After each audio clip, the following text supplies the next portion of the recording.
So what's Globus? It's a secure, reliable service. More than 150,000 registered users rely on Globus. More than 150,000 registered users rely on Globus.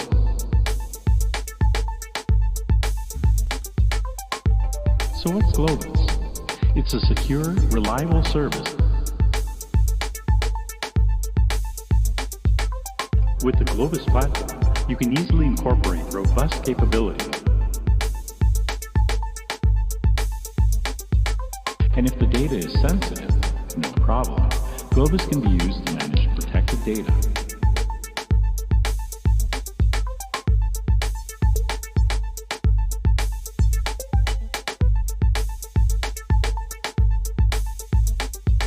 With Globus, you can easily share your data without having to move it or copy it.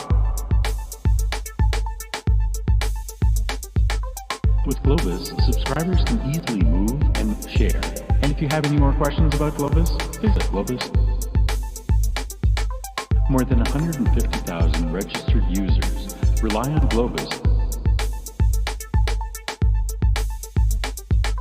More than 150,000 registered users rely on Globus.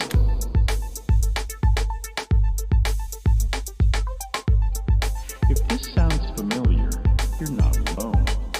Many thousands face the same challenges every day and solve them with Globus. So what's Globus?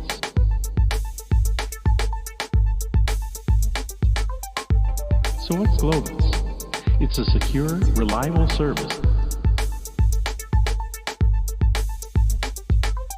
With the Globus platform, you can easily incorporate robust capabilities. More than 150,000 registered users rely on Globus. More than 150,000 registered users rely on Globus. And if the data is sensitive, no problem. Globus can be used to manage protected data.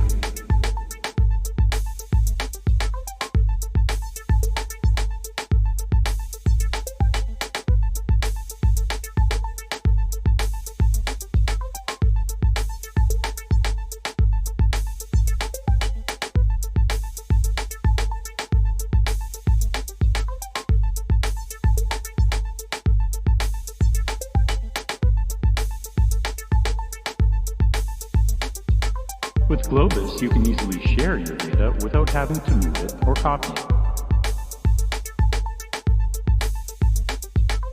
With Globus, subscribers can easily move and share.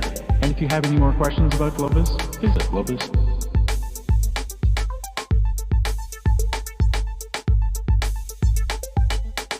So how can you get started using Globus?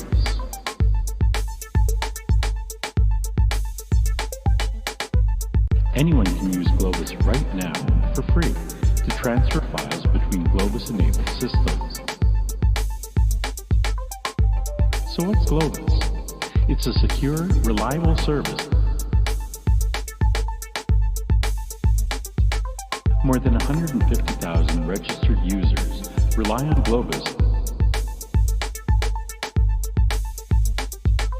More than 150,000 registered users rely on Globus.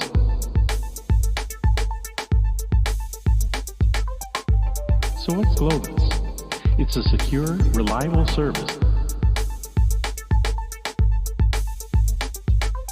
With the Globus platform, you can easily incorporate robust capabilities. And if the data is sensitive, no problem. Globus can be used to manage protected data.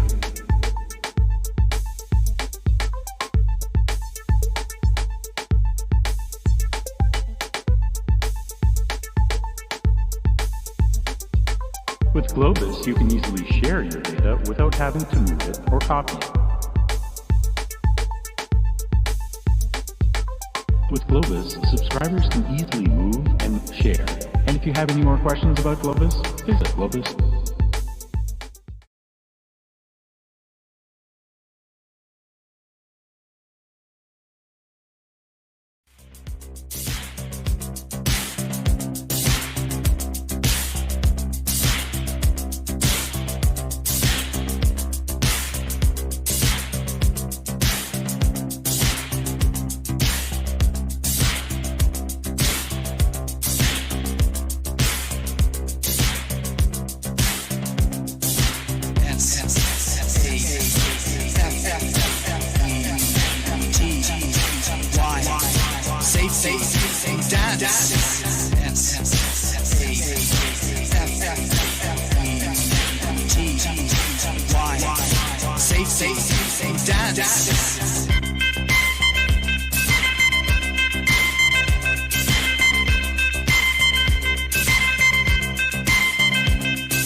Cause your friends don't dance, and if they don't dance, well, they're no friends of mine. I say we can go where we want to, a place where they will never find. And we can act like we come from out of this world, leave the real one far behind. And we can dance.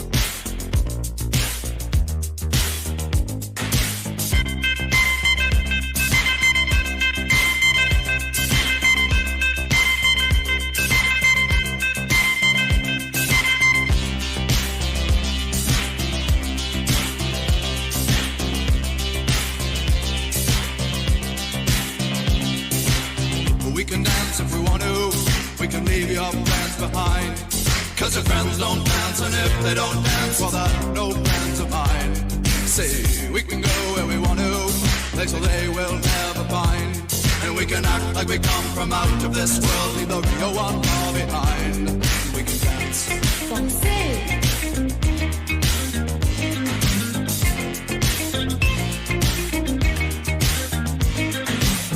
We can go when we want to, night is young and so am I. And we can dress real neat from our hearts to our feet and surprise them with a victory cry. Say, we can act if we want to, if we don't, nobody will. And you can act real rude and totally removed, and I can act like an imbecile. Say, we can dance, everything's out of control. We can dance, doing it from pole to pole. We can dance, everybody look at your hands. We can dance, everybody's taking the chance. Save the dance, oh let's save the dance. Yes, save the dance.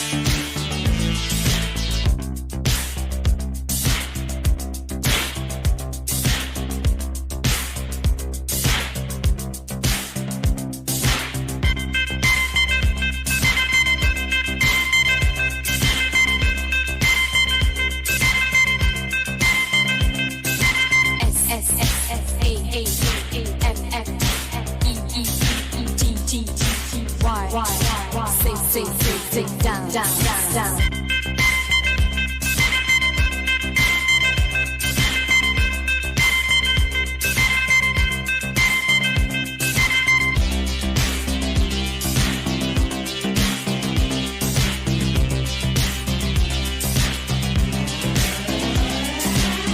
We can dance if we want to. We've got all your life in mind. As long as we abuse it, never gonna lose it. Everything will work out right. I say we can dance if we want to. We can leave your friends behind. Cause your friends don't dance, and if they don't dance, well, they're no friends of mine. I say we can dance, everything's out of control. We can dance, doing it from pole to pole. We can dance, everybody look at your hands. We can dance, everybody's taking a chance. Let's save the dance. Yes, save the dance. Well, save the dance. Oh, save the dance. Yes, save the dance. Let's save the dance. Let's save the dance. Not salsa, not flamenco, my brother. Do you know? Natu? What is Natu? పొలం గట్టు దుమ్ములోన పోట్ల గిట్ట దూకినట్టు పొలేరమ్మ జాతరలో పోతరాజు ఊగినట్టు కిర్రు సెప్పులేసుకొని కర్ర సాము చేసినట్టు మర్రి సొట్టు నీడలోన కుర్ర గుంపు కూడినట్టు ఎర్ర జొన్న రొట్టెలోన మిరప తొక్కు కలిపినట్టు నా పాట చూడు నా పాట చూడు నా పాట చూడు నాటు నాటు నాటు నాటు నాటు నాటు తీర నాటు నాటు నాటు నాటు నాటు నాటు నాటు కూర నాటు నాటు పచ్చి మిరపలాగా పిచ్చనాటు నాటు నాటు నాటు పిచ్చు కత్తిలాగా వెర్రి నాటు. I've had enough of this nonsense! You two, out! No, Jake, I've had enough of your bullying. Oh, no! Go!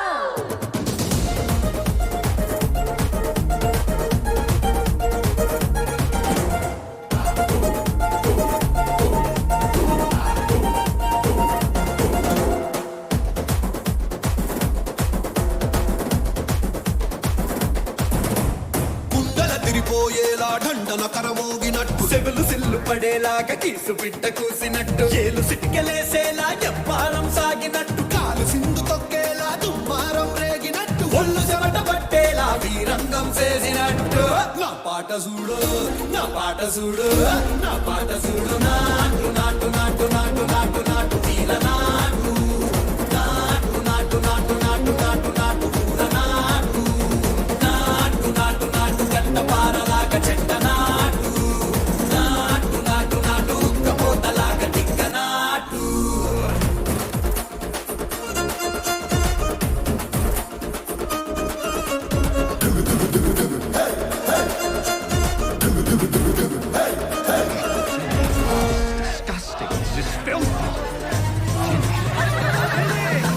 భూమి దత్తరిల్లేలా ఒంటిలోని రగతమంతా రంకలేసి ఎగిరేలా ఎసే రోయకాయకి నాటు నాటు నాటు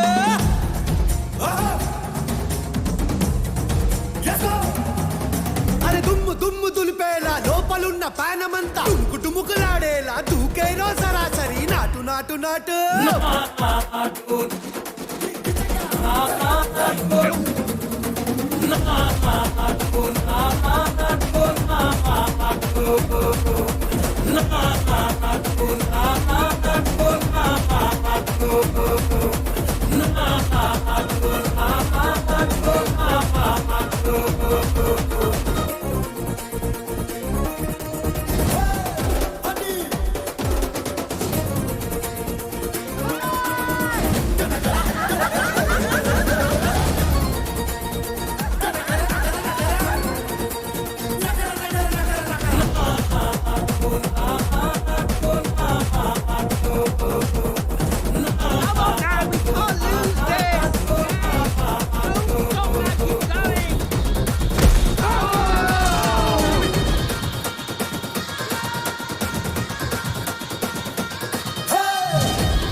Yo.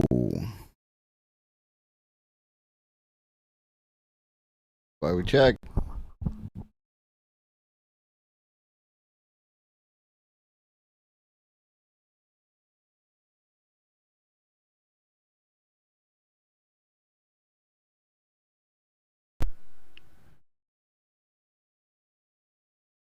Yo. Oh. There we go. Okay, we're in business.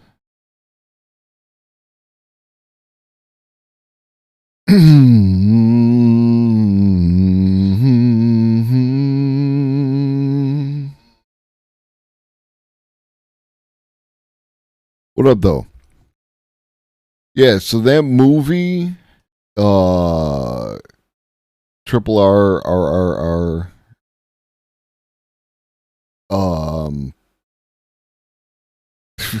that scene, right? Like, okay, so I grew up in the late 70s and early 80s, and in the 80s, you had like 16 million different movies that in some way had like, there were the bad guys and the good guys and a dance off, right? And that was, instead of fighting, they did the dance off in order to who ran the roller rink or whatever the hell it was. And like I could dance a little, I had friends who were like mad into it and like they could, like they were dancers, like coordinated fucking moves and some crazy shit because, they would practice and do all the things. And they were athletic and they were all like football players and shit. And like that's what this scene is to me, right? It's a touchback to those 80s movies with that in it. Yeah. I fucking love that. And I just love it, like they go hard, you know what I mean? Like there's the first video with the folks doing the breakdancing and the robot and that shit is like those people go hard, you know what I mean? And fucking they go hard in that fucking scene. I love it so much. Oh.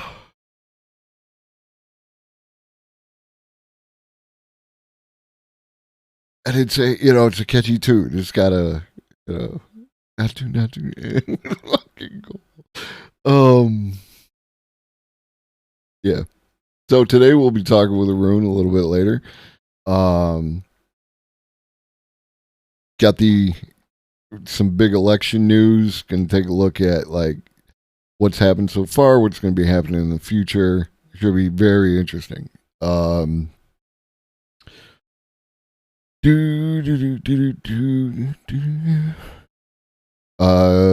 might be a little delayed, handling some personals and like that. In the meantime, I will entertain you. He's prettier than I am, so I know you came to see him instead of me, but here we are.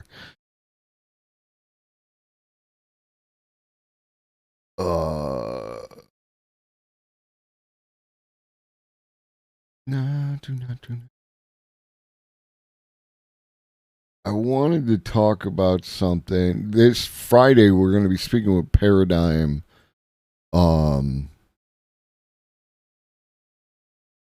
Around a news story and a general conversation about AI and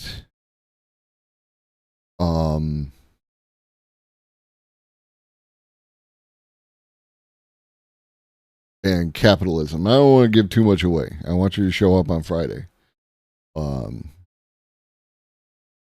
But it should be an interesting conversation. You know me, I like people with different opinions than mine.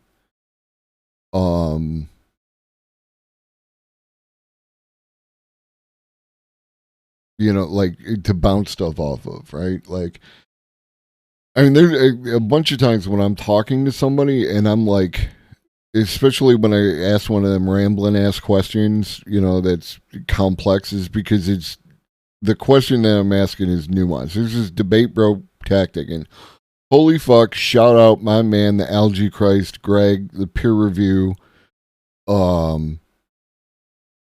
He talked to someone yesterday, and I'm not going to dignify them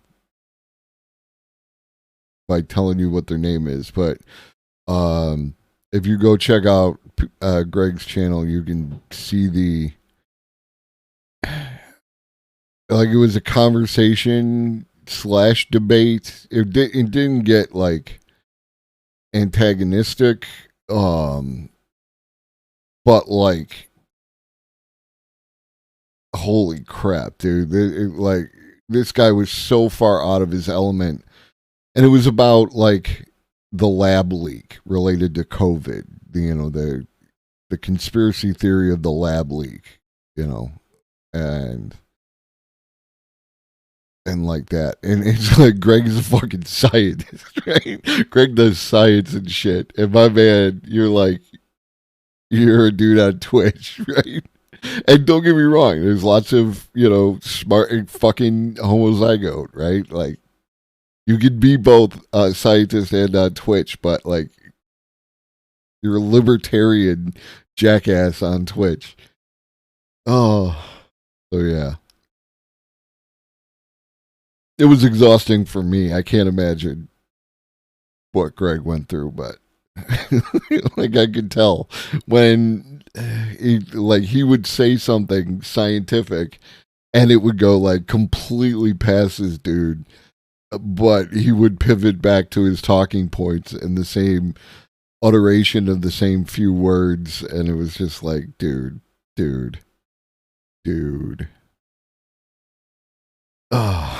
Anyway, shout out, Greg.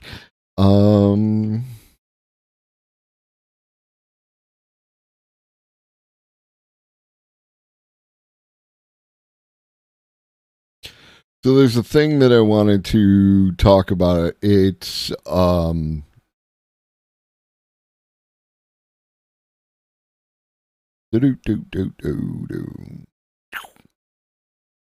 I told you I'm rereading Superintelligence, and this phrase came up, and I wanted to talk about it real quick. It's a thing called the observation selection effect.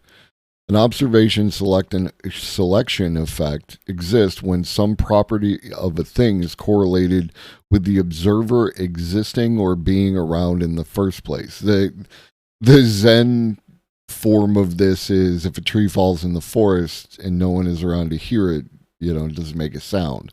That is the Zen version of that. But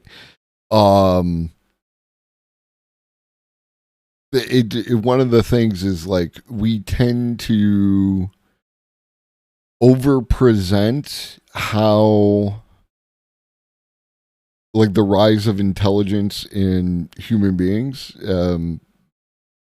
because we have this selection bias, the fact that we can't talk about it unless we exist to talk about it, and there's variations of this that affect how people, approach life and the universe and other people. It's the same kind of bias. There's a name for it that is escaping me at the moment, but same kind of bias that like I turned out all right, regarding beating your kids, and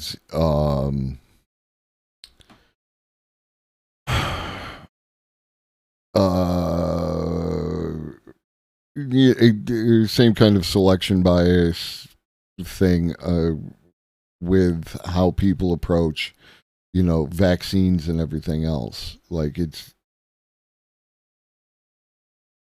you really need to take a step back and kind of analyze yourself and how you are conducting yourself on this earth.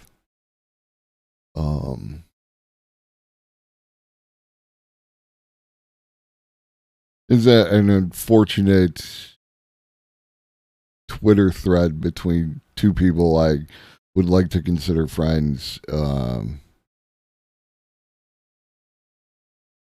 seem not to want to do that with each other. And, what are you going to do? And it was a conversation where, like, I'm not stepping in the middle of that, right? Like, y'all have to work that shit out for yourself. I don't know. I mean, who the fuck am I, right? Like, I don't know that I could add anything that would, like, cause either of you to take a moment to view the whole situation. And again, this goes back to, like, my board gaming, is like, you have to. And I really want to get into this on a later episode about, I don't want to say intersectionality, but the intersectional nature of life experience, right? Like how different factors many of which you probably aren't even aware are coming into play at any given moment in time, and especially as it relates to your perceptions of the world, right? But that's for another time, because and the reason I could talk about it related to AI is it's like, I don't want to get too far into the AI stuff, but like if you look at, let's see if I can find it in my history, the way that an algorithm works, like visualized, scrolling.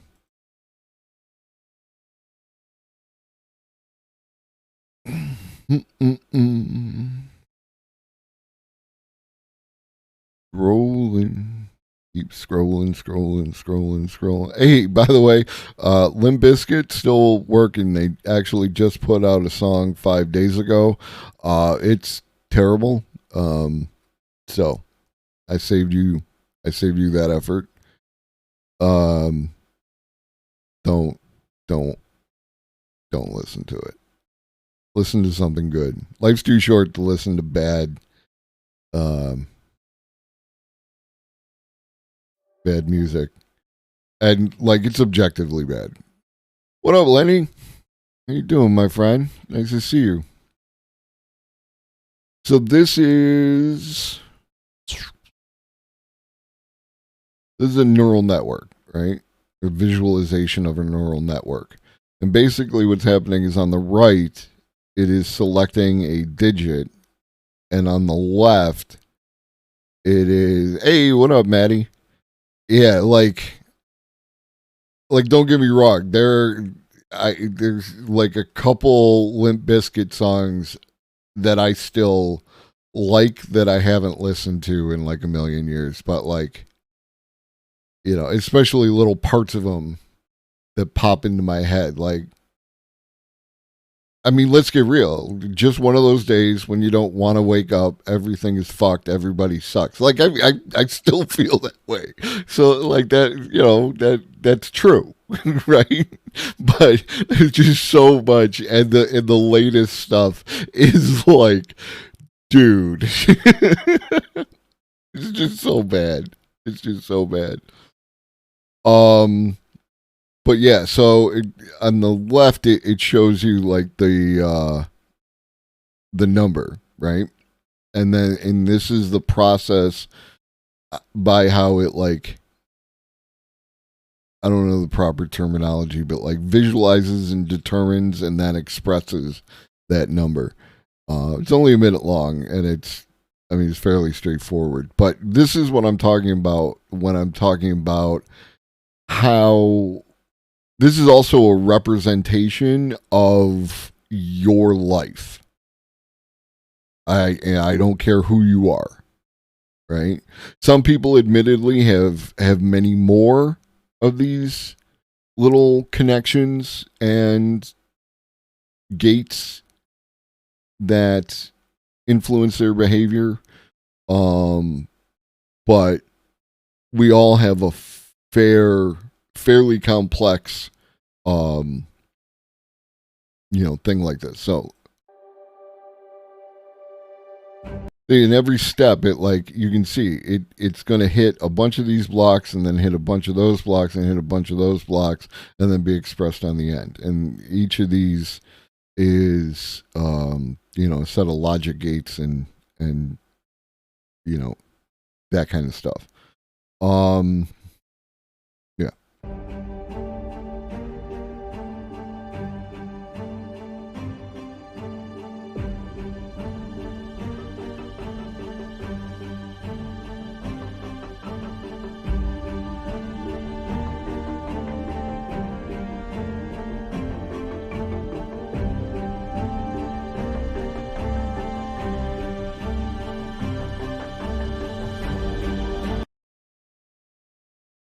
It's sufficient. But yeah,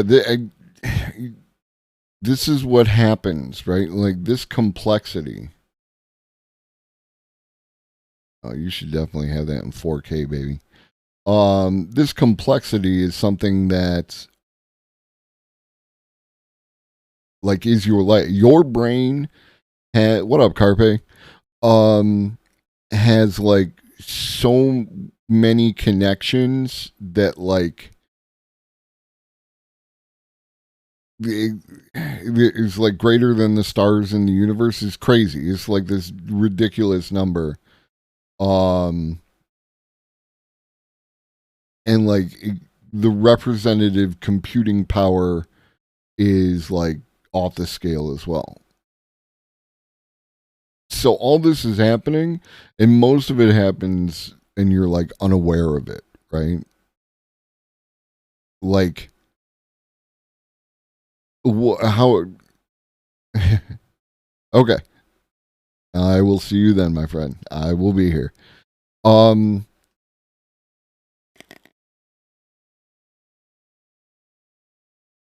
Rare Tim Hortons. I don't like Tim Hortons coffee. If you're not Canadian or from this part of the United States, you probably don't even know what Tim Hortons is. People who love Tim Hortons love Tim Hortons. I think it is an average cup of coffee, but it's fine, and I'll get it when I need it. But how often do you make a decision and then in any way reflect on why you made that decision? Like, and I'm not saying this is like, because I do it too. Like, you make an incredible number of actual decisions over the course of the day. They're just so also incredibly small that they don't seem to matter. You know what I mean? That you don't feel that they are important. However, every decision that you make is actually very important. And I don't mean to give you analysis paralysis, but it's true, right? Like, taking the decision to get out of bed, right? When you get out of bed, you have changed your state, you've changed your future, you've changed your future opportunities, right? Choosing to stay in bed, you remain in that state, there will be outcomes related to that, right? So this is a decision that you make that has tremendous import, right? If you drive, you get in your car, you leave your driveway, you head out onto the road, you are going to interact with other drivers. Leaving the house a little bit earlier, a little bit later, this will affect the number of complex interactions that you will have over the course of the day.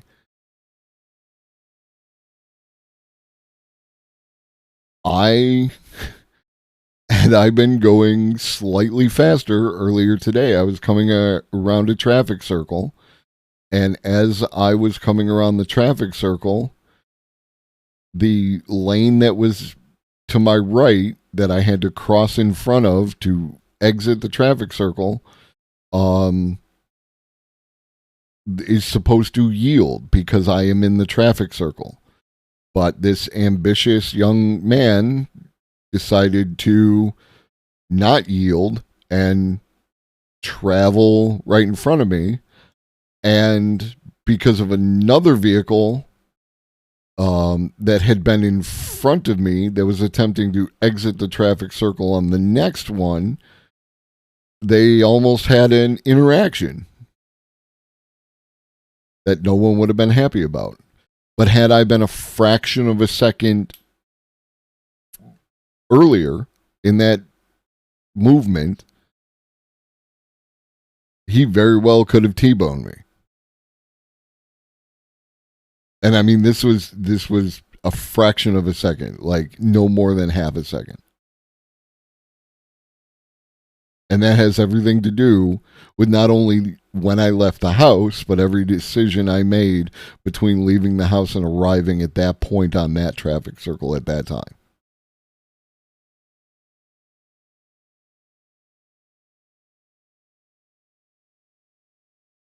there is another alternate universe outcome where the other thing happened.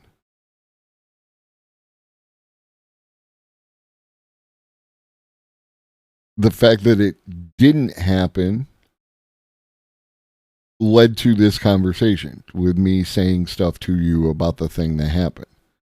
Had the other thing happened, a variety of shit would have gone out of whack.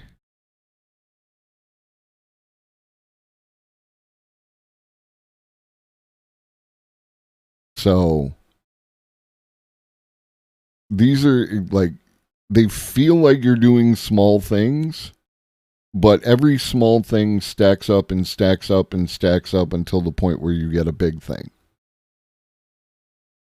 And my big thing is, like the nature of the way that I drive, because I don't trust any of these motherfuckers out here. So I drive like everyone on the road is a threat and has never done this before in their entire life.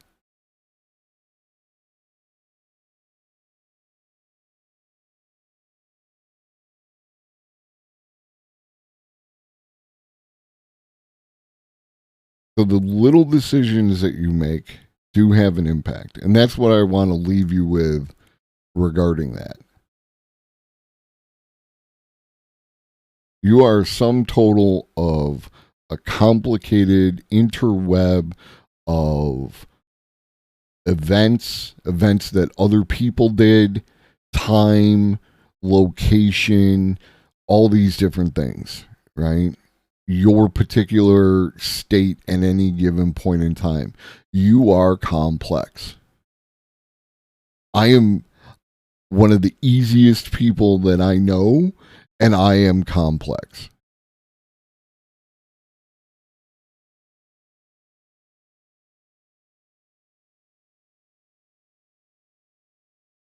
So, on one hand, be patient with yourself. You are complex. You might not even be aware of the reasons that you feel the way that you do at any given point in time. And also, take care with the decisions that you make. Because you can't tell. You don't know how, had I left my yield position that half second sooner, we would not be having this wonderful conversation today.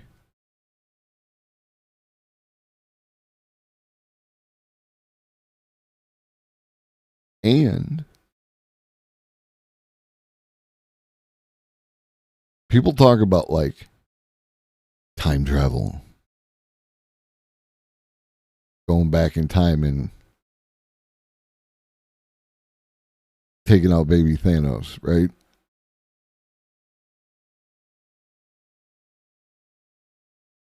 People don't generally, like especially in media, is that butterfly effect, which is horseshit, but whatever.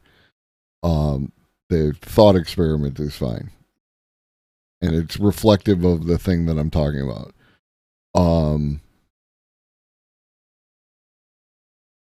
People don't think about how the small changes that they can make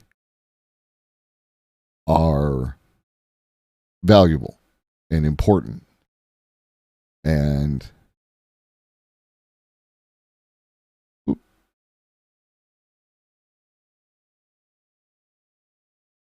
like that.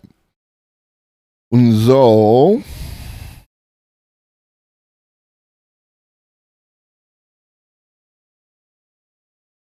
I want to share a little something.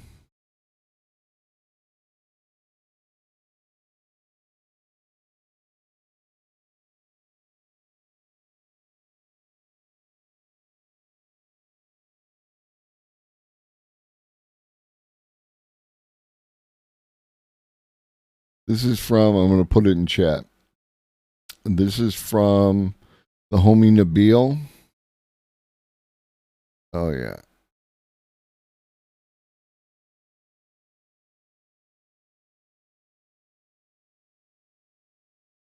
Let me see.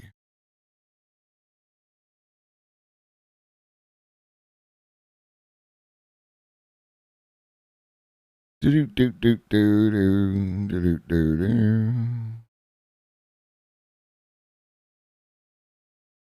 Do do do do do do. Do do do do.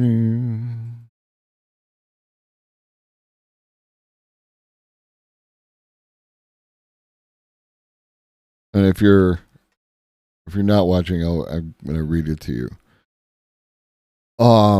If you are Canadian, I need you to sign. If you are not, I need you to share. Transgender and non-binary comrades need our signatures. Please consider signing petition E4268 to the House of Commons.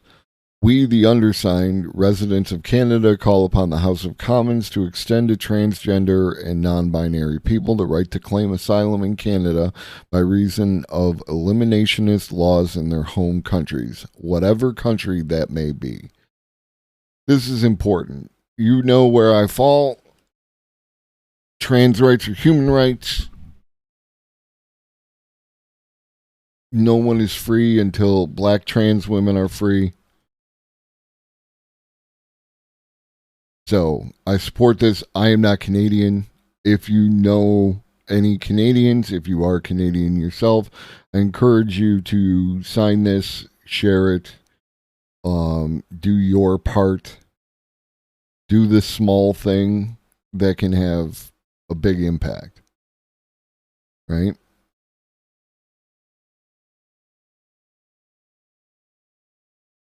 I've said this on Twitter. I'll say it here. There is a trans genocide. I will not debate this issue. I do not give a shit about your personal definition of genocide. There is a trans genocide. End of story. And we need to stop it.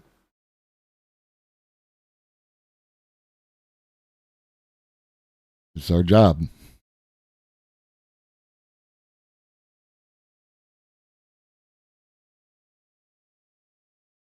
So,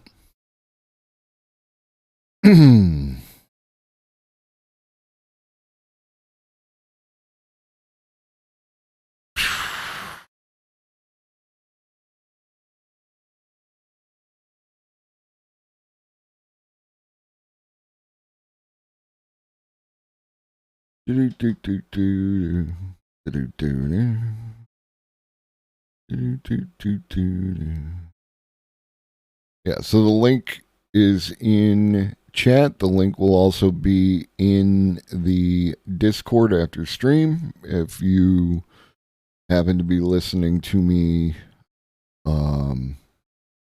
while you do your work with my podcast format. So.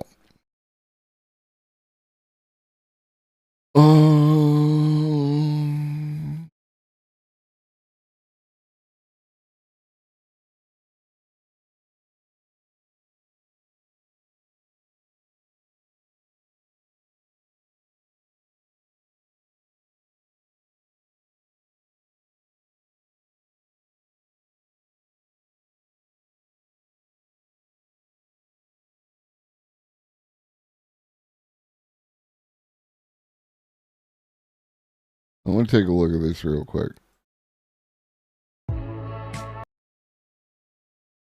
Because I have Blender, I haven't used it enough. Let me see if this video offers me any.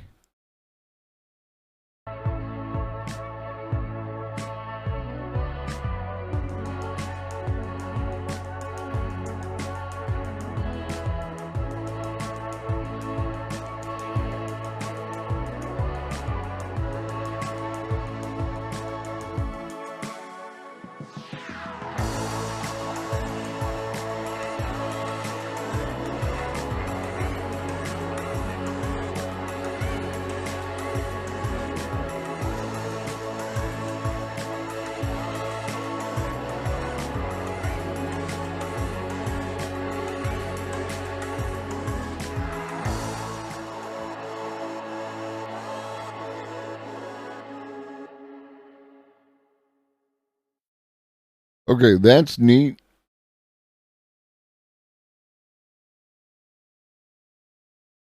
The idea that I can train my own little neural network at home, that's pretty neat. Well, that's why my sound is so loud in my head. All right, there we go. I don't care what anybody says. Voice meter banana is just fine.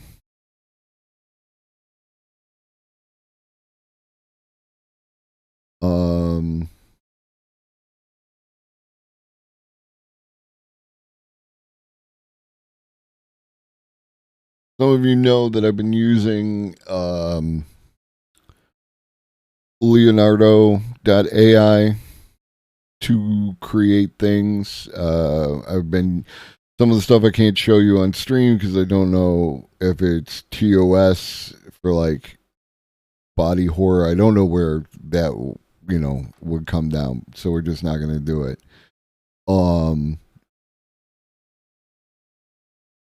One of the things that you can do with Leonardo is to train your own AI via dataset. Or, you can train the AI via your own dataset, which is cool. But like, to give you an example of how far you can get into your prompts, right? Like, these are my prompts. These are my positive prompts. These are my negative prompts. Negative prompts being, I do not want to see this kind of thing. And then they have different fine-tuned models that you can use that produce different effects. And I was working with the concept of a tardigrade, AI circuitry, but also like, a variety of different effects upon it. And I like some of the outcomes. I think they are pretty cool. I like this guy here. Here's my little cyber tardigrade.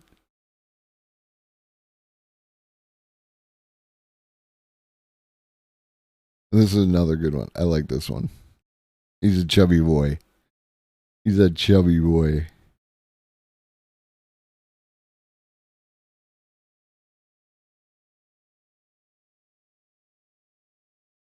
Because I'm looking for like, I'm updating the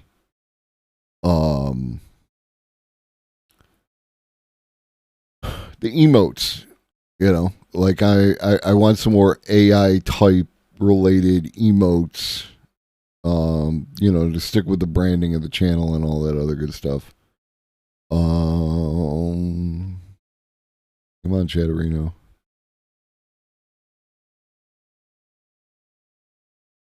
Oh, it hasn't updated yet. Never mind. What if I refresh Chatterino? Will it be there? Not too. Catchy. Yeah. I added a little AI.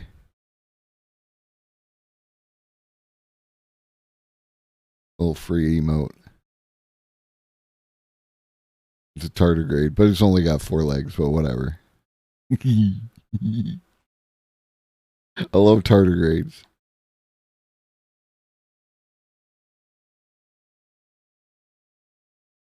I love tardigrades and frogs.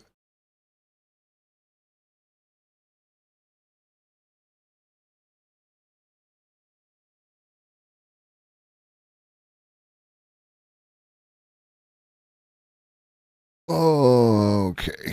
What can I entertain you with?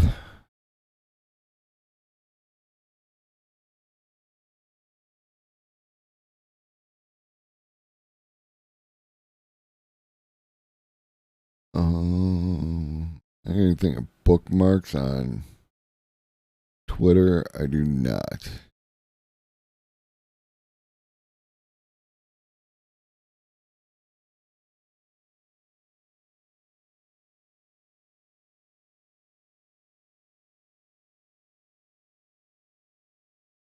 do.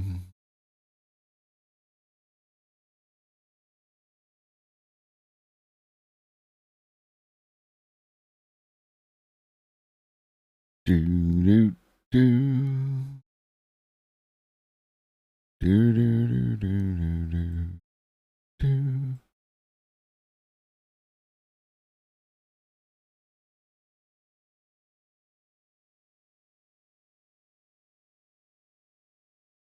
Do, do, do. Saving that, saving that, saving that.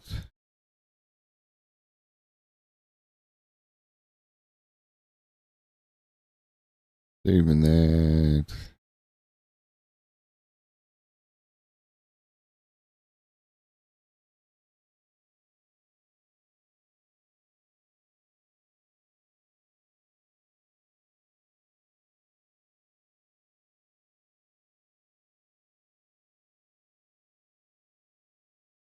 Oh, it looks like he's talked to him before.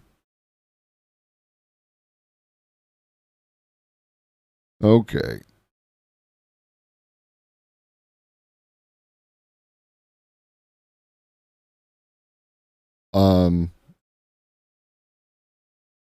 As I said earlier, I was talking about Greg, the peer review.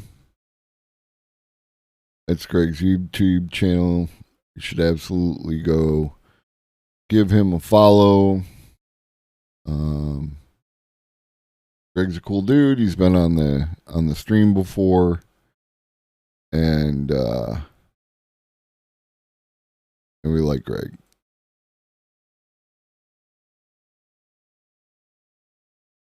Mm-mm-mm-mm.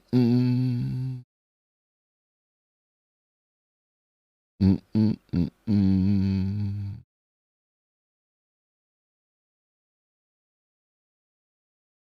Mm-mm-mm-mm. Mm-mm-mm-mm.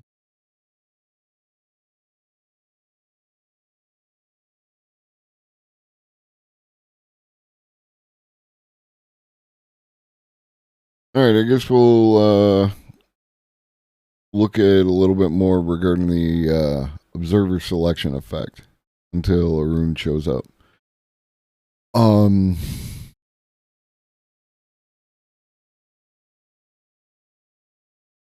Selection bias. In science, we want to select samples, individuals, groups, pieces of data that so that the sample obtained is representative of the population we are sampling from. Typically, this happens through randomization, but it is possible to select samples in a way that make it look like they are random, yet they actually do not represent the population, giving us a biased picture of what it is like. This is selection bias. It is far more common than it should be. This bias can either be accidental errors, being random is surprisingly hard, too small fishes escape the capture net, or deliberate, cherry picking data, ending a trial when the conclusion looks good, tilting. And this is a thing, right? Like, let's say you want to get a random sample of Americans, right? I want a random sample of Americans. When do you do your sampling? A lot of Americans are at work, so they might not be available, right? Polls, political polls, tend to fall in a category of either being like, talking to people on landlines. Who has a landline? Only a certain segment of the population is going to have a landline. Or let's say you do call the cell phone. How many times has a random number called your cell phone? That could have been a survey, or it could have been a scammer. You're going to err on the side that it's a scammer, and you're going to not answer it. Or they could be trying to reach you regarding your car's warranty. All these kind of things. So there's a bunch of issues with obtaining just the practicalities, right? I'm not judging anyone for having a difficult time doing it. It just affects the data at the source.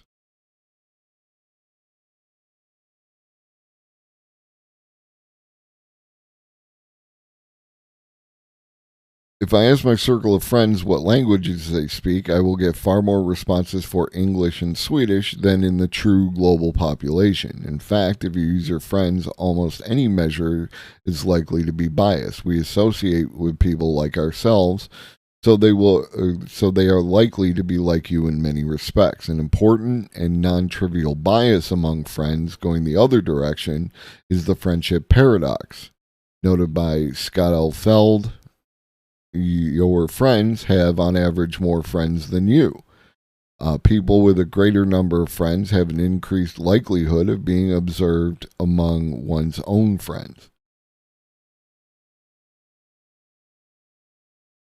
How's that for a concept? You have an undirected graph of friendships or sexual relations, business interconnections, co-authors, Twitter follows, or anything else. Okay, so now we're getting into the math, and I'll just skip over that. Selecting what to study. There can also be a meta-level problem. Investigation and experiments are done on topics that seem to merit investigation and are amenable to experiments. Hence, the typical results in a domain will be biased compared to the results that would have happened if we investigated everything in the domain. And this is another, another example of an issue that results from how capitalism distorts science in that regard, right? Funding, and to relate this back to Greg's conversation yesterday, this individual was advocating removing any kind of government funding from the pool, right? So without, and I don't blame Greg for this because Greg is not a debate person in that regard. But what that leaves you with is funding only available for something that someone either donates to by charity, which is weird, or seemingly feels that they can profit from, right? If you do not see profit in it, you are not going to invest your funds in it. This is not a judgment of capitalism. This is the way that capitalism works, right? Is return on investment, ROI. If you spend money without some type of ROI, you're bad at capitalism. Now, there are non-monetary ROIs that can be incorporated into this, but by the same token, like, it's still going to create a situation wherein you are biasing things in a particular direction, whether it's profitable or whether it's something philanthropic, right? So that creates a gravity effect on the funding, which means that there are things which could have great value to someone to be researched that aren't going to get researched because there's no funding. And funding is hard enough as it is. Changing it to not the idea behind government funding, at least the idea, right, is that it is supposed to provide the opportunities for someone to, what up, Maggie? Provide the opportunities for someone to engage in something that might be non-profitable, right? The National Endowment for the Arts is supposed to provide the opportunity for artists to make art, right? There are other kinds of grants. I have one whereby you can create art and it's supposed to offset some of the funds, that you would normally need to work for.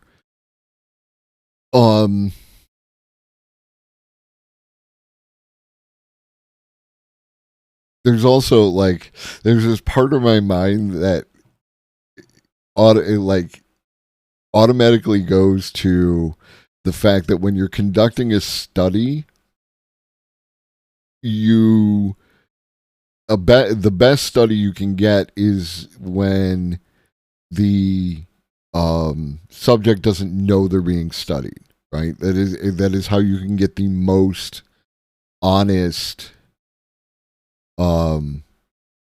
results, right? Because if you have to self-report results, you are going to be biased naturally towards the results that you think that the person who's observing you wants, right?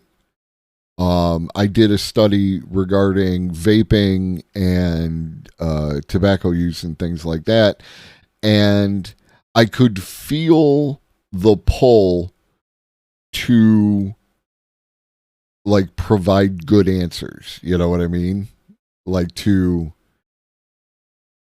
For the study to be successful, right? Even if I didn't understand which one might be the thing that would make it successful, the bias was internal and must have influenced my answers, right? So the thing that I'm wondering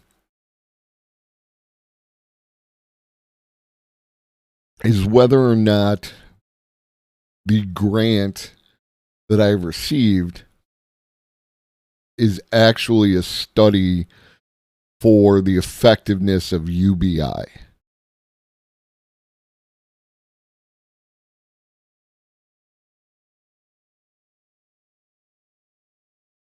Or it's just a grant for art because I live in New York and we have people like that here.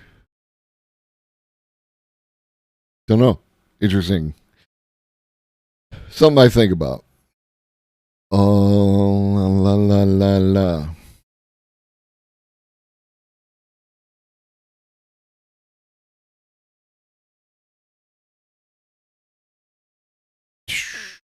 You might have heard about this before. This is the survivorship bias of the aircraft. During World War II, aircraft survivability under enemy fire was of obvious importance. Returning planes were scrutinized and bullet holes counted on different parts of the fuselage. How should it be reinforced to improve survivability? Armor could not be placed everywhere since it would weigh down the plane too much. The statistician Abraham Wald, working at the Statistical Research Group, developed the non-intuitive advice: put the armor where there is no damage on the plane. Why? Because the planes inspected represented a sample of planes that had managed to return home despite the holes. Planes shot in other locations had not survived and hence were not represented. Armoring those locations would improve survivability. Survivorship bias is a common cause of selection bias. This is one reason so many advertised hedge funds can truthfully show how they have outperformed the market. The ones that don't are quietly removed. The remaining ones will be successful, and new ones are started all the time. Right? This is an important thing to remember. The ability to reset the game board at will for these funds, these various different kinds of funds, is totally prevalent. You at any point in time, they could just,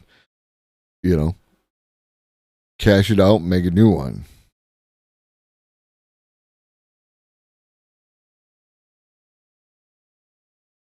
Nick Bostrom. Why does it feel your cue is always a slower one? If we ignore memory saliency effects, you don't remember short, inconsequential waits. This is another thing, like related to your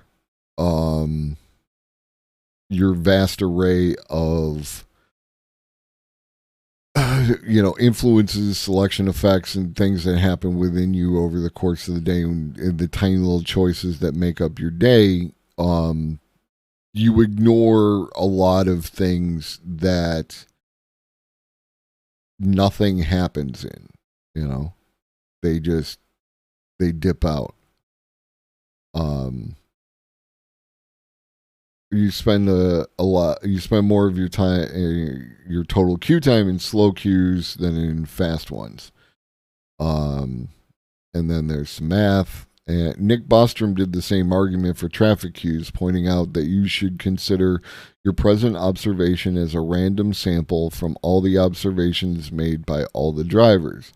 Nick also notes that at least in traffic, one should switch lanes, since what matters is not the average speed of the lane, but rather the speed of the section extending maybe a couple of miles forward from one's current position. If everyone did this, the speed between the lanes would equalize. There's also a thing like, I don't, if you're aware, there's the zipper merge, right? You got your lane going, and then you got your merge lane coming in. And I used to get mad at the people who would zip along the merge lane to get to the front, because they would be ahead of me in line. Like, that actually fucking matters. But in actuality, that's what they should be doing, right? They should occupy as much of that lane as they can while you're occupying as much of this lane as you can. Then this person goes, then this person goes, then this person goes, and this person goes, and this person goes, and so on and so on and so on. This is called a zipper merge. This is what everyone should do. This is how traffic is supposed to work. And generally speaking, people don't do this. They fight to be one car length ahead of the next person. And, hey. All right, I was giving a boring-ass lecture. I'm sure chat will be thankful for your appearance so we can talk about something more interesting than selection bias. I think this shit is interesting. I mean, I'm sure someone out there is yelling at Ben Shapiro about something. If you want to go watch that stream, by all means. I get that it's entertaining.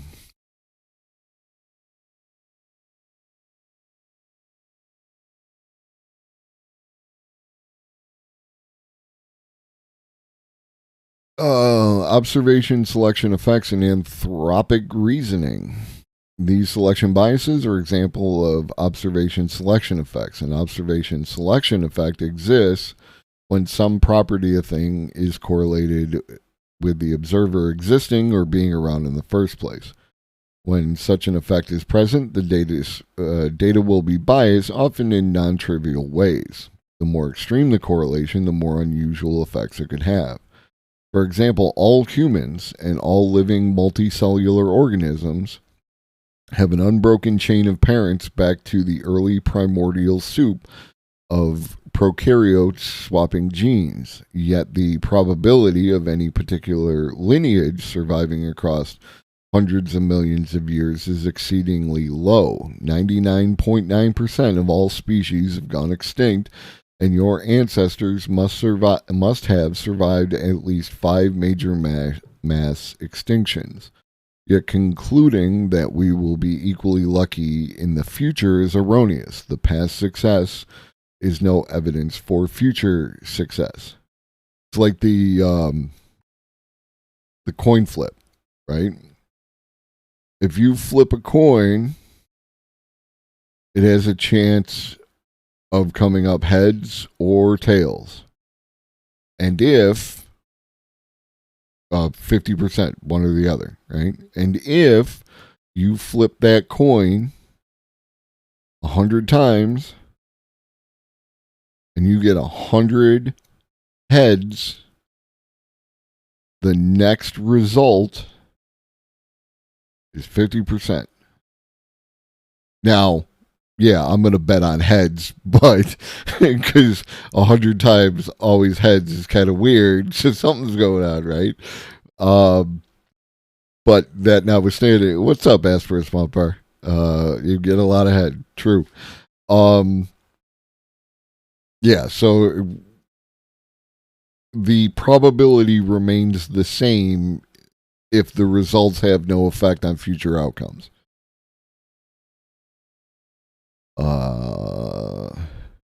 Suppose the evolution of life and intelligence requires a set of exceedingly unlikely coincidences.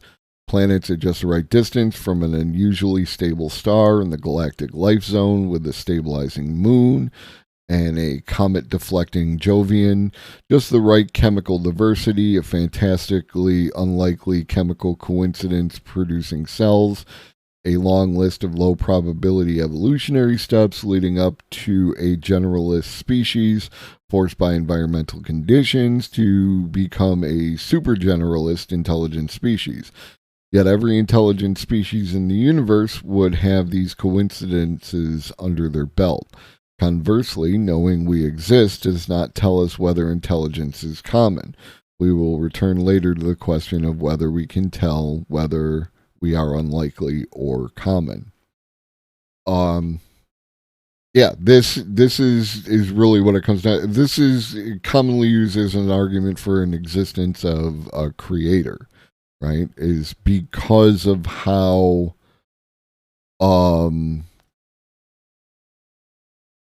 I might want to change the title. Wait, what does the title say? Nah, I'm fine.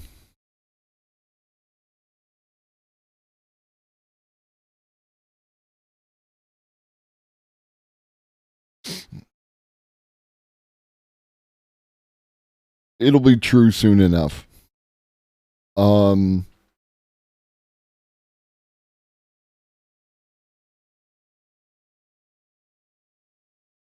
What was I saying?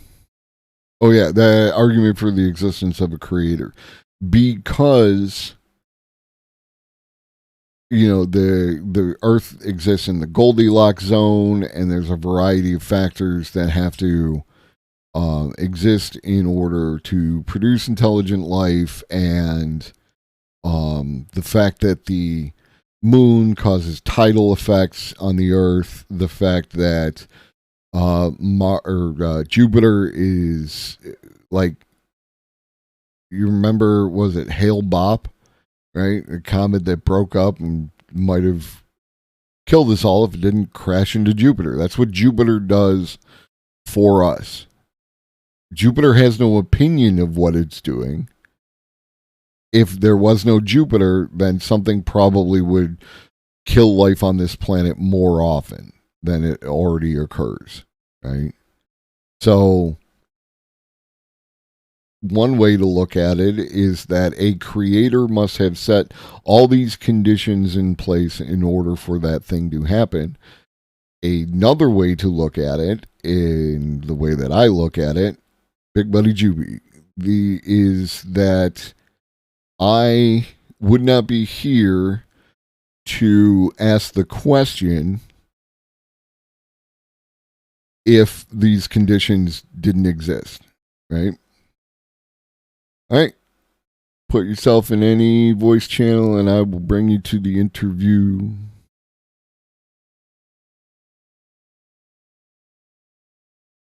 And that's how that works. Give us just a second while we make the change over.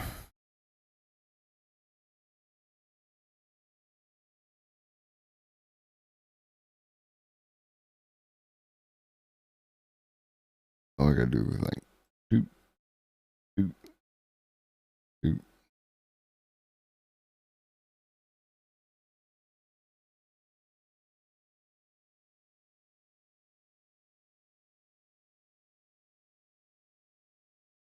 Check, check.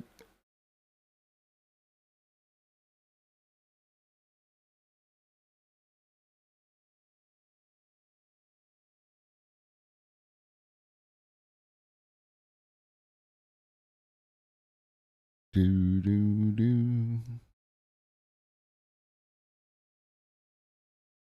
Do do do. Do do do do do do do do do. Hello? There he is. Oh, yeah. Can you hear me now? I can hear you now. Yeah. So, okay. So I'm still technically working right now. So I'm still technically working. Okay.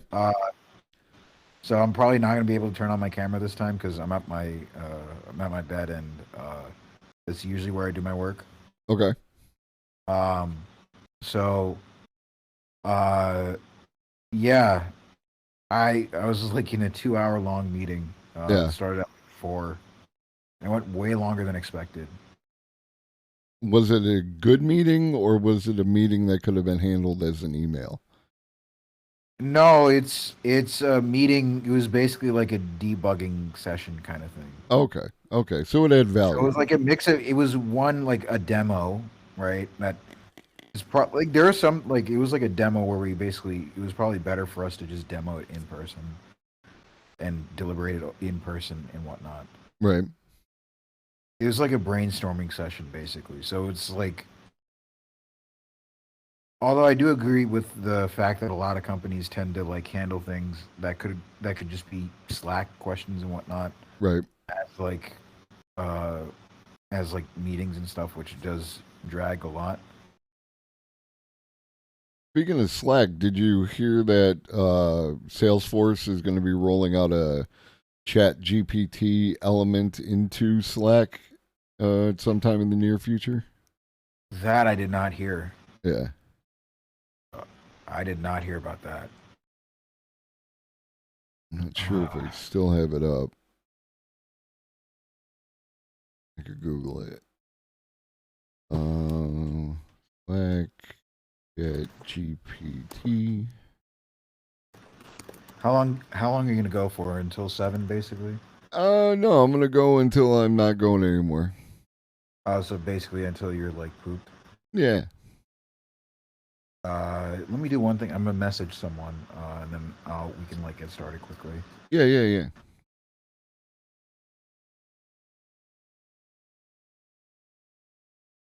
Yeah, so for everyone in the chat, Salesforce Inc. said on Tuesday it was working with ChatGPT creator OpenAI to add the chatbot sensation to its collaboration software Slack, as well as bring generative artificial intelligence to its business software generally. The San Francisco-based company said technology it is calling Einstein GPT would combine its proprietary AI with that of outside partners, including OpenAI, to help business generate email drafts, customer account information, and computer code. ChatGPT also would integrate with Slack to help users summarize conversation threads and handle other queries. The move reflects a race among technology companies to outfit their tools with generative AI, which can create new text, imagery, and other content based on inputs from past data. So yeah, if you use Slack, you are getting a form of ChatGPT in it, for better or worse. It's probably gonna be better for me. Yeah. Because we already build a lot of bots anyways. To automate a lot of things for us, right? Like I've built a bot for the company that I work at to automate a couple of things. So it likely is going to make our lives a lot easier. Cool. Well, congratulations. Yeah. After this, I'm going to probably have to go back to doing some debugging sessions again, but you know, it is what it is. Yeah. Okay. So we can kind of get started about the topic and stuff. I mean, we can just shoot the shit, because it's going to be a very informal session in terms of like what we're talking about. Sure. So basically, like so in India, right? The past couple of weeks, or the past month or so, actually, there have been elections going on in the northeastern part of the country. So the Northeast, so India is largely divided into like three. You can kind of divide it into three large sections, right? A lot of people are going to get pissed off at me for classifying it this way, but these are broad general cultural regions, right? Sure. It's not like very nuanced or whatnot. So you have North India, right? Which is probably what a lot of people are used to. If you've heard of like naan bread, chai tea, that stuff like that, Bollywood, that's generally culturally North India, right? Then you have South India, which is like where all the IT is. It's where, if you've ever heard of idlis, sambar, that sort of thing, that's South India. If you've heard of like giant, massive temples and stuff, it's probably South India. Okay. Right. And then there's the very overlooked northeastern part of India. So these are basically 8 states in the northern parts of northeastern parts of India that border Bangladesh, China, and Myanmar, and Bhutan as well, and Nepal as well, right? So they border several countries. Now these states are generally, in the grand scheme of things, they're not like massively. If we're talking like national central level elections, these are not influential in the grand scheme of things. Like whoever wins or loses is not really going to be indicative of like what's going to happen at the national level, right? But there's some good, not good news, but there's not so bad news, and then there's horrible news coming out of the Northeast. So to give you an idea of like what, you can just like Google these states as well, just to give you an idea. I grabbed an image of India. I'm going to put it up here for chat to look at.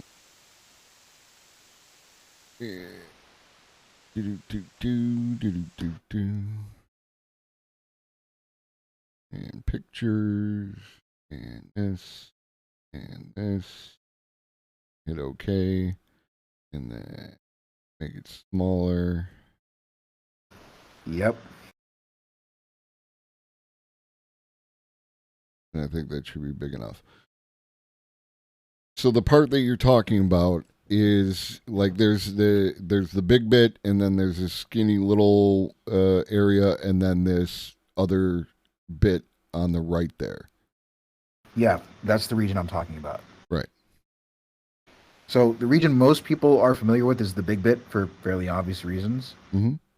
But so there are 3 elections that happen, state level elections, like state level legislative elections that happen in 3 of the states in that little small region up there. One is in the state of Nagaland. One is in the state of Tripura, and then the other, it was in the state of Meghalaya, right? So those 3 states are where the election happened, right? Now, as you can tell, they're all border states, and border states in India tend to be far more conservative because they want the government to show, they want whatever government is going to show them like a strong show force on the border, basically, right? So Nagaland is, most of these states are generally allied with the ruling BJP, right? And the BJP is far right. They're far right leaning. They're fascist. They're openly fascist, right? Now, what happened in Tripura? So Tripura is interesting because it is a kind of a mix of cultures between West Bengal, or like the overall Bengal region, because the majority of Tripura is actually Bengali. They speak Bengali there. But Tripura actually has an indigenous population called the Twipra people, right? And they're important. The reason that they're important electorally is because in Tripura, what actually happened was, if you look up the Tripura elections of 2023, the BJP won. They won that state, right? but they lost 4 seats, right? Okay. Now, the main opposition to that party, to the BJP, is not Congress. It's actually the Communist Party of India Marxist, right? Mm-hmm. So the Communist Party of India Marxist is actually the main opposition to the BJP there, right? Because the communists have actually had a decent presence in West Bengal for a while until they were solely incompetent and very incompetent, and they got routed by liberals in West Bengal. But they still have a massive hold in Tripura, right? But they lost again this time. Mm-hmm. Now, for the first time, what happened was the communists actually allied with Congress, the Indian National Congress, which is the main opposition party to the BJP. All right, so these guys are libs. So the commies allied themselves with the libs, right, to take on the fascists. You can hear me now, right? Yep. Okay, cool. Because my Discord keeps malfunctioning for whatever reason. But basically, the commies allied with the libs to fight the fascists, right? Now, what is interesting is the commies also lost seats. Congress, their coalition lost a total of about 2 seats. Okay. Right? But what's interesting is, out of nowhere, this party called the TMP, the Tripura Mota Party, right? So this party, out of nowhere, decided to basically contest, right? So this is their first state level electoral contest, right? And they grabbed the second highest number of seats in the election. Out of nowhere. Mm-hmm. Now, these guys, the Tripura Mota Party, are not aligned with any of the other parties because they're the only party that represents the interests of the Tripura, the indigenous people. Now, the Tripura Mota Party is problematic for a number of reasons, but the thing is, so the head of this new party is the current head of the Tripuri royal family. Okay. Yeah. So he's the current head of, right up until you find out who the people are, right? Yeah. No. But here's why I think this is an interesting development. Yep. It's because it's a regional party. Now the thing is, regional parties actually do far better locally at fending off larger parties. So if you look at Kerala, for example, there is no regional party in Kerala, right? Both of the parties that are in Kerala are national level parties. They're the Communist Party and Congress, right? In Karnataka, right, there is no local party in Karnataka, right? There's no really strong local party in Karnataka. The two main ones are BJP and Congress, right? But you look at Tamil Nadu, right? The two main parties there are both regional parties, right? You look at Andhra Pradesh, the main two parties there. Well, actually, Andhra Pradesh has been split into two now, right? That's actually 2 states now. Okay. But yeah, on the map. But but the states that have resulted from that bifurcation are both run by regional parties. They've kept the BJP out. Odisha is the same thing, right? Orissa is the same thing. A regional party is running that state for the time being, right? And they kept the BJP out. So the reason I think what happened in Tripura is a very interesting development is because, yes, the Tripuris are technically a minority, right? The native Kokborok people are a minority, but I think that strong regional presence might work in favor of keeping out the BJP. And that is if they decide to ally themselves with Congress or the communists. So I think Tripura is not as doom and gloom as it is as people have made it out to be. I don't think it's as doom and gloom as people have made it out to be. Right. It's not ideal, but it's better than some conceivable alternatives. It's better than the BJP absolutely routing the state. Right. right? This is not the worst case scenario, right? Well, actually, we'll get to the worst case scenario. Of course we will. We're going to get to the worst case scenario. So in neighboring Nagaland, right, which is on the border with Myanmar, right? So Nagaland, an election just happened there as well. Now, the ruling party in Nagaland is a party called, let me get the name right. It's NDPP. It's called the Nationalist Democratic Progressive Party, the NDPP. And it's, again, another regional party. But in this case, they have decided to ally themselves with the BJP. And in fact, every party in Nagaland has decided to ally themselves with the BJP, apparently. Even the ones who are competing with each other. Yes. That's lovely, yeah. Apparently. I got to double check that. I don't think that makes any sense. Because there's no shot that Congress would ever ally with BJP in this state. I think it's Nagaland oppositionless government. But the fact that despite one of the highest numbers, no opposition in Nagaland. The new Nagaland government is heading towards an oppositionless government with almost all parties extending unconditional support to the NDPP BJP alliance. So almost every party is going to pledge allegiance to the NDPP BJP alliance. Mm-hmm. And that's this, what is it, NEDA, the Northeast Democratic Alliance? It's called, so NDA it's the National so NDA is BJP's overall coalition. Okay. So the NDA I'm going off of Wikipedia, so of course. Yeah, the National Democratic Alliance is the overall coalition it's BJP's overall coalition, basically. Gotcha. So it's all the parties that across India that are allied with the BJP. Right? So generally people like give me 1 second.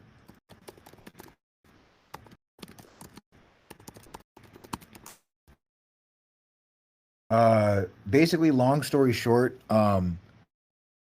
if you want to learn like how all these parties line up, the best thing to do for a start is to figure out how they fall in like the coalitions. Mm-hmm. Right?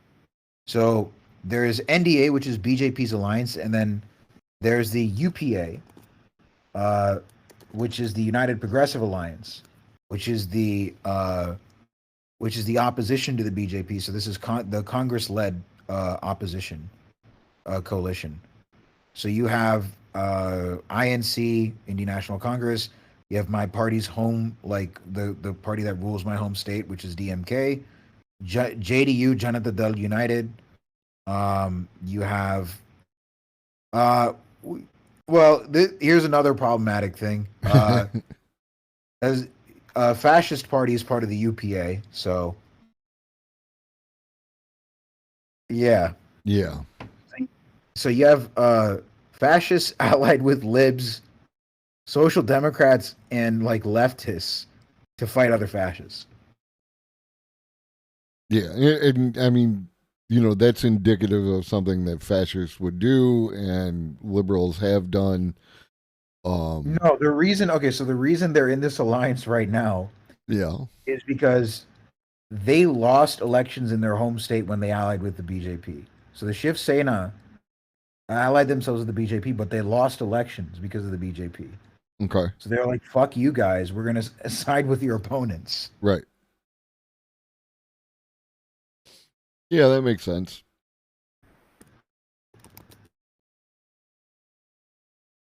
Yeah, that's basically what's happening right now. So yeah, sorry about that. I just got distracted a little bit. Now I'm good.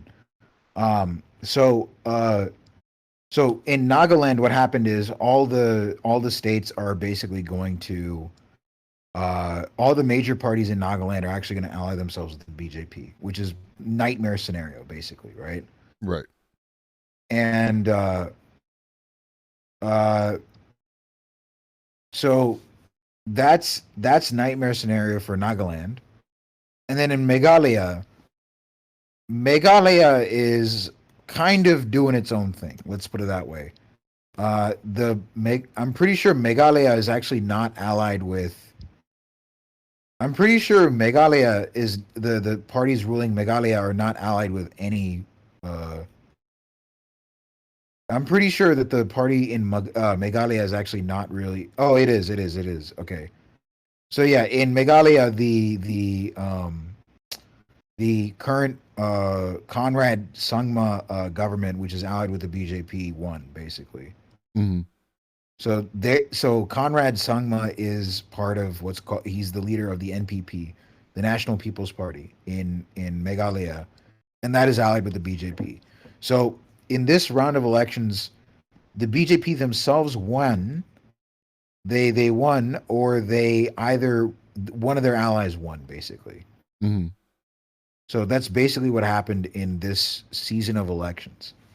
Now, the reason go ahead. It looks like the NPP, the UDP, and the AITC all gained seats, and they took all those seats from the Indian National Congress. Yeah. Okay. So AITC, I think it's TMC. Yeah. Okay. So AITC is actually All India Trinamool Congress.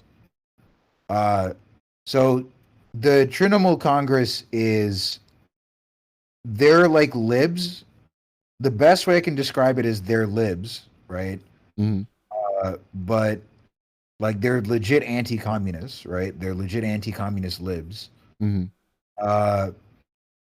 But they're also opposed to Indian National Congress. So the Trinamool Congress is opposed to Indian National Congress, but because it's basically Bengali Congress. That's the best way I can describe it. It's basically like the Bengal. It's like Trinamool Congress is basically the Bengal Party. It is the West Bengal Party. It is a regional liberal Bengal party, basically. That's the best way I can describe it. Okay. But Congress has been like deeply incompetent throughout the past several decades because they've refused to go into coalition with like governments because they see themselves as like the pan-Indian like party or whatever, and they usually don't know when to like check their hubris at the door. Mm-hmm.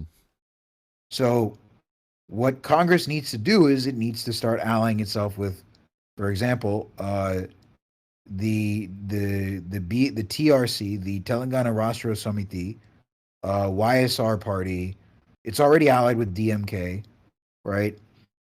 It needs to start. It needs to start allying itself with like Samajwadi Party in UP. It needs to start doing that, right? In order to actually have a shot at beating the BJP. Mm-hmm. Right?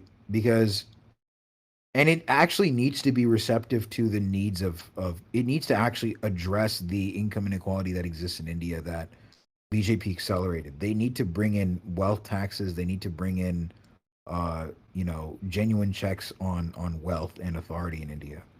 Mm-hmm. Which they're not. Again, they liberalized their economy. I doubt that's something that they're interested. They helped accelerate the liberalization of India's economy. That's not something I don't think they're interested in that for the time being. Right. Now, is there any indication of like that the Indian National Congress is going to fracture or come apart because they might have members who oppose the liberalization of the economy, or is that just like no? Okay. No. They have people leaving Congress, but it doesn't fracture in that same way. Got you. Like Congress is like, the thing is Congress is probably one of the oldest, if not the oldest party in India. Mm-hmm. It is it is the party of India's founding fathers, basically. Like it is the party, well, not India's founding fathers. It is the party of Nehru, the first Indian prime minister. Okay. Right? It is the party that has held power for the longest amount of time in India. right? If you look at like the totality of Indian Indian independence, Congress was the one that has led like most of those governments. Right. Right. This predates independence. This organization. Yes. Like Okay. this is like the original image of Congress was that they were freedom fighters. Right. They were part of the freedom fighting coalition against the British. That's the general image of Congress. Right? Mhm. Whether that's true or not, that's a different discussion, right? Right. But that was the general image of Congress for a long time. But partially what happened was like the incompetence of the leadership trickled down, and due to a lot of nepotism, they didn't want to address any of the actual economic issues of India. BJP was better at messaging when it comes to farm issues. That's what led to the BJP's rise in 2014. Right? And Congress hasn't really learned a lot of those lessons, unfortunately. Now, that doesn't mean Congress across the board is bad, right? In the sense of like not every politician in the Congress party is made equally. Mm-hmm. Right? Like there are like, for example, so now those states are done, right, in the Northeast, right? Mhm. Now, friend of the show, Nightwolf, elections in his state are coming up next in Karnataka, right, in South India. And Karnataka is one of two states where the two main parties that are in the South that are contesting you know, the leadership in that region, in that state, are both national parties. Andhra Pradesh, Telangana, Tamil Nadu, they're all run by regional parties. Like the two main parties in all three of those states are regional parties. Kerala's technically two main parties are also national, but for the most part, like the Communist Party is basically a regional party at this point. Because it only has power in one state. Right. But in Karnataka, the two main contenders are the two biggest parties in India, by far. Right?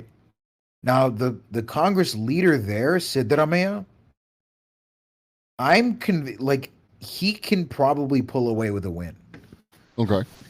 Now, the reason I think he can pull away with a win is that he's an incredibly shrewd politician. The thing is, at the local level in Karnataka, it's two main figureheads that are up against each other, right? It is the current chief minister of Karnataka, Basavaraj Bommai, which is the figurehead for the BJP, who didn't get elected to power in the first place, by the way. He wasn't elected. He was appointed by the BJP after the previous chief minister, Yediyurappa, was kicked out, right, of the BJP party. Now, the reason Yediyurappa was elected in the first place was because of caste politics. Yediyurappa belongs to a group of people called the Lingayats, right? And he's a very important figurehead in rallying the Lingayat vote, right? At least all across Karnataka, right? On top of that, one of the BJP's like strongholds in Karnataka is the coastal region of Udupi, Mangaluru, like Tulunadu, basically, right, where the ethnic Tulus live. So that's another stronghold of the BJP, right, in the state. But Siddaramaiah is actually he's a very shrewd politician. Let me pull out one of the things that he let me pull out one of the things that the guy did, because he managed to basically pass a law because Siddaramaiah was in power at one point, right? So when Siddaramaiah was in power, right, he passed like lots of whatchamacallit, social welfare bills. On top of that, he basically passed a law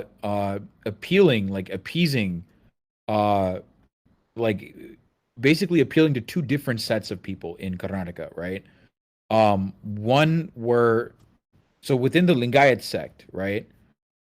So within the Lingayat sect, there are people that consider themselves Hindus, and there are some people that do not consider themselves Hindus, right? So Okay. people that consider themselves Veerashaivas, and then there's a group of people who do not consider themselves Hindus, who are just purely followers of Basavana, which is basically the founder of the Lingayat religion, Okay. right? But this dude, Siddharamaya, actually passed. Basically, he passed a law, or he basically passed. He basically passed a situation where he was able to stop the BJP's appeal to the Lingayat vote, right? So he was able to appease both the people that consider themselves Hindus, like the Veerashaivas and the Lingayats, and he was able to appease the people that do not consider themselves Lingayats. Okay. Sorry, they do not consider themselves Hindus. So the Lingayats and the Veerashaivas, he managed to appeal to both of them at the same time with one law. Okay. Right, and he managed to basically hamper BJP's like sort of appeal to that community, which the BJP massively relies on. Right. And do you know what the law was? It's not a law. It's more or less like it's not a particular law. Okay. It's more or less like he announced a new religion, right? He announced a new legal categorization for a religion. Okay. So basically he decided to say that the he basically decided to carefully word the decision in such a way that like he basically said the religion is called Lingayat Veerashaivas. Veerashaiva. Right? So what that legal categorization did is it was flexible enough to allow people to choose the identification that they want, so they can choose whether to be Hindu or whether they don't want to be considered Hindu or whatever, right? And he managed to basically appease, like there's a bunch of people that like rebel against the tradition of the caste system, right, and stuff like that, right? That rebel against the Hinduism, right? And these would be called Lingayats, right? Mm-hmm. He managed to basically, it's not anything like material or anything. It's not like anything that affects like food and whatnot. It's not like a social welfare decision or anything like that, right? Okay. But what it was is he basically he basically set up religious minority rights such that these guys can set up institutions and other benefits and reservation, like affirmative action and stuff. Right. So what it actually does is, what he did, well, it is material in a sense. What he did was he basically got one of the BJP's core voter banks, right? Mm-hmm. The Veerashaivas and the Lingayats, and he gave them like social welfare in the sense of like he allowed them to set up their own educational institutions. He gave them access to like the reservation system. Okay. Which would be necessary. Am I making sense? Yeah, no, it you know, it's fucking complex as hell, but I get it. It's the he made it so that a particular set of people are recognized and therefore have access to these additional opportunities that they wouldn't normally have had opportunities to access under the previous conditions. That part of it all makes sense. The actual and minutia of it is still a little wild, but I'm following along. So so basically to summarize what this dude did is he basically provided welfare benefits, social safety net benefits, right, to one of the BJP's core voter bases in the state. Right. So like it's like if Joe Biden dropped some economic relief on Mississippi, and all of a sudden, that section of red voters flipped blue. In a sense, In that's a the sense, strategy. in a broad sense, yeah.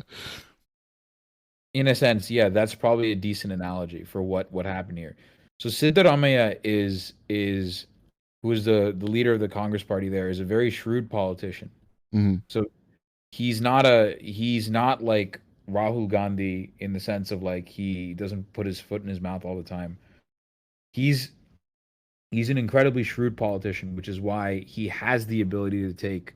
And also on top of that, right now a lot of people do not like Bomai at all. Mhm. Right? Bomai is not an appealing character at all. Bomai is just the figurehead of the BJP. A lot of people in Karnataka don't like him because he hasn't materially improved anything. He's made things worse. His handling of the Bangalore floods have been atrocious, right? Mhm. So, like this gives a slight edge, not edge, but like it creates an opening for Siddaramaiah and potentially Kumaraswamy, who's also campaigning in Karnataka, to fight against the BJP and take back the state. Now, if that happens, the reason that's super important is that means the BJP loses the South. Okay. That means the BJP is completely shut out of the South. So what they're doing, what the BJP is trying to do right now is they're using Karnataka as like a base of operations to try and enter the rest of the states. Right. It's most effective in the Telugu speaking states right now, right? But again, it's not super effective, right? It's starting to take root in mostly the Telugu speaking areas and slightly more so in like the Karnataka border with Tamil Nadu, right? That's where it's beginning to like take effect a little bit, but it hasn't really been super effective. And if Karnataka goes to Congress, that means BJP is completely gone from the South. Like their presence will be completely minimal in the South. Right. Right. They'll be a minority in the South, if at all. Yeah, because I mean, these state elections seem really like cutthroat. You're either in or you're out. Like, you know, there's the winner, the opposition, and then, you know, other people might exist, but like they don't seem to have any actual effect on anything. Yeah, in Kerala, the opposition party is Congress, right? But like they don't really like it's honestly mostly the Communist Party that's running all the decisions. Okay. Right? It's the communists in Kerala that are really like taking charge. In Tamil Nadu, it's the DMK, right? In Andhra Pradesh, it's the YSR party, right? It's like if you have power in those states, you really have power in those states. And there's no like full on national party in the sense of like they are everywhere, right? Like it's you hold some states that are strongholds, some states that like you have, you know, like for the BJP, they are in some states and they are like the national, like, you know, the current ones running things, but like they're not everywhere, not like exactly Republicans and Democrats. Yeah. So it's more like like Congress is probably the one party you can kind of say is technically everywhere, right? They have some level of like, but like, yeah, like the BJP has. That's why I say like India is not a lost cause entirely yet. Right. It's not a lost cause at all. I think to say that like, I think it is currently run by fascists, and I often say it is a fascist country in that sense, right? But it's not a lost cause, right? Like the BJP can very easily be defeated, right? Or it can be defeated by given the right conditions. Because like on top of that, the BJP is now currently going through a massive scandal because of the Adani group. Right? The Adani basically who's literally in collusion with the BJP. They were caught like in 4K doing financial fraud, like doing manipulation. Mm-hmm. Right? Like they were caught in 4K, 4 fucking K, doing like stock manipulation, doing having shell companies that inflate the stock price, literally just doing financial fraud, embezzlement, that sort of thing. They were caught in 4K doing that. Mm-hmm. And the BJP was literally giving him an alibi, right? Mm-hmm. So like the BJP is very obviously fucking up. It's just that the opposition is so deeply fucking incompetent that the BJP's managed to get away with this shit for so long. Right. And does that scandal resonate with the general populace of India? Yeah, I mean, yeah, for the most part, people fucking hate Adani. Okay. For the most part, people fucking hate Adani. Like, they don't really like Adani at all. Okay. Right? Adani is basically like the Koch brothers of India. Got you. So, like, no one likes those guys. Are there like you know how we got like the electoral college and everything else, and there's states that you like must hold, that kind of thing? Yeah, are there must hold states in India, like where if you control this set of states, then you have a reasonably strong power base and you can, you know, like it's heavily influential on the national, you know. Yeah. What states would those be? So, I mean, probably the biggest one would be UP, Uttar Pradesh. Uttar Pradesh is probably like the big one that it's more or less like, so it's relative to the party. Okay. Right? That's the best way I can describe it. It's relative to the party. Right? So, for example, like the DMK, which is the current party of Tamil Nadu, has no shot of winning Uttar Pradesh at all. They have no shot, right? Because they're a party that is specific to Tamil Nadu, that is meant to address Tamil interests, right? Okay.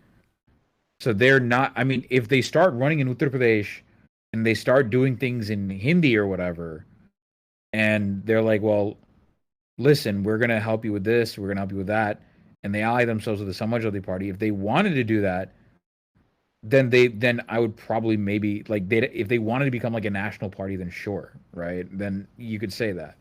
Mm-hmm. But for the BJP, the must keep states are Uttar Pradesh, Madhya Pradesh.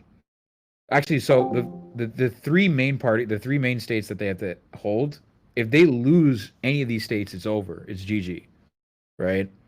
It's Gujarat, Uttar Pradesh, and Madhya Pradesh. Those are the three main states that they got to hold. And for chat, that's the blue one on the left, then the purple one next to it, and the red one above the purple one. Yeah, I mean, I can see how that, like, it'd be nice. I can't say I'm 100% on the geographies of cities in India, but, like, that seems to split the country, like, in half. And from my gamer brain, my board gamer brain of like playing area control games, it feels like it was something that like would have value to it. Is like it's important that you hold on to these. Are those like large population centers, or so is the population kind of like everywhere? So for Uttar Pradesh, so yes and no. So I'll tell you why they need to keep Uttar Pradesh, right? Okay. So Uttar Pradesh is like the largest state in India by far. So losing any seats in UP is a loss, right? Like they lost seats in the last election. They lost like 50 some odd seats in the last election, right? Okay. Losing seats because Uttar Pradesh is actually like they're not inherently like more they're not super ideologically aligned. Like the thing is, UP is full of working class people that can be brought one way or another, right? That can be convinced one way or another, right? If you like the main BJP power base is the upper caste, but UP is not full of those upper castes. If like the reason that the BJP has managed to hold on for this long is because they've managed to create a false sense of Hindu unity by uniting previously marginalized castes into the fold, right? Into the BJP fold against like other minorities like Muslims, Christians, so on and so forth, Dalits, so on and so forth, right? So they've managed to create a false sense of unity, and they've managed to like misdirect hatred towards other minorities. But Uttar Pradesh has a lot of like OBCs or like people that are middle caste, basically. So if you can convince them to like drop the BJP, then that's a massive loss. Uttar Pradesh has 200 million people, right? Mm-hmm. That is 2/3 the size of America. Yeah. That is 2/3 the population of the U.S. That one state. Right. That is 60% of the population of the United States. That's huge, right? Yeah. So if the BJP loses that state, that's a massive loss in influence. Yeah. Right? Madhya Pradesh is basically kind of it's for similar reasons that you don't want to lose they're not like massive popular center. They're like not like a massive like population center in like the same way, right? But they have 70 million people in that state, right? And it's the middle of the country, right? Now if they lost Gujarat is like BJP is ultimately a party that comes from Gujarat. Okay. Right? That's like the DMK losing Tamil Nadu. If the DMK loses Tamil Nadu, that's it. They have no presence outside of that state. Right? That's like BJP losing, which is not going to happen, by the way. Gujarat elections already happened. They strengthened their hold in Gujarat, right? But losing Gujarat in like a, wonderful hypothetical scenario is like a straight up punch to the solar plexus, right? It's a gut punch. Like that, it's like being eviscerated. Mm-hmm. That's your home state. You can't win that, really? Right. So that's why those three states are like imperative for the BJP to keep.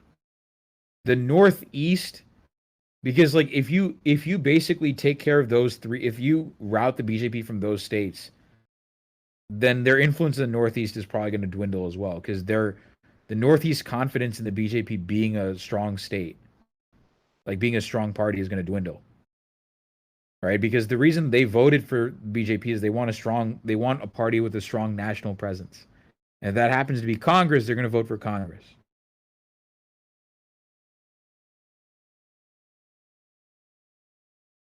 Is that making sense? Yeah. I'm looking at the election from 2022, and I don't want to butcher the name, but the Socialist Party. Samajwadi Party, yeah. That one. They only lost by like in the popular vote sense, or whatever that's worth. Does India have like an electoral college type system, or is it? No. It does not have an electoral college type system. It's okay. Basic. No, it's a parliamentary system. Right. So they only lost by like 9 million votes on the popular vote, and well, actually, you can kind of say it does, right? Because like, what matters is the number of seats in the legislative assembly. So you can have a fewer number of votes, but still gain more seats, depending on the districting. Okay, yeah. So it is that kind of thing where it is. It's the I guess it's more like the House of Representatives in that regard. Yeah. Yeah. It's a very typical parliamentary style system. And then there's the BSP. Bahujan Samaj Party. So they're the party that largely is supposed to represent the interests of the Dalits. Okay. So there's no chance of that the BSP voters would flip to the SP. No, so BSP voters they're Ambedkarites.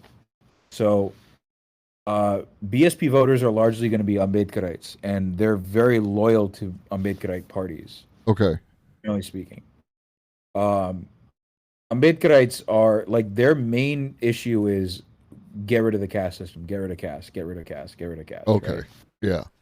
That's their main issue, which is like honestly, like I think that's a decent position to have. Like, Yeah, I think 100%. But yeah, that's I going think that's to like a decent like ticket to be on, right? Because like that is the most pervasive social system in India. right. But that's going to limit your, ability to like form certain alliances, right? Like that could be beneficial.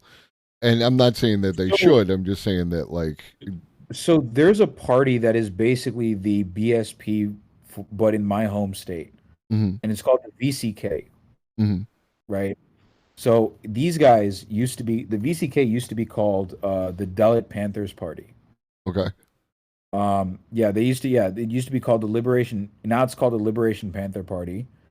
But they used to be called the Dalit Panthers of India, like, and they got the idea from the Black Panther Party, right? Really? Nice.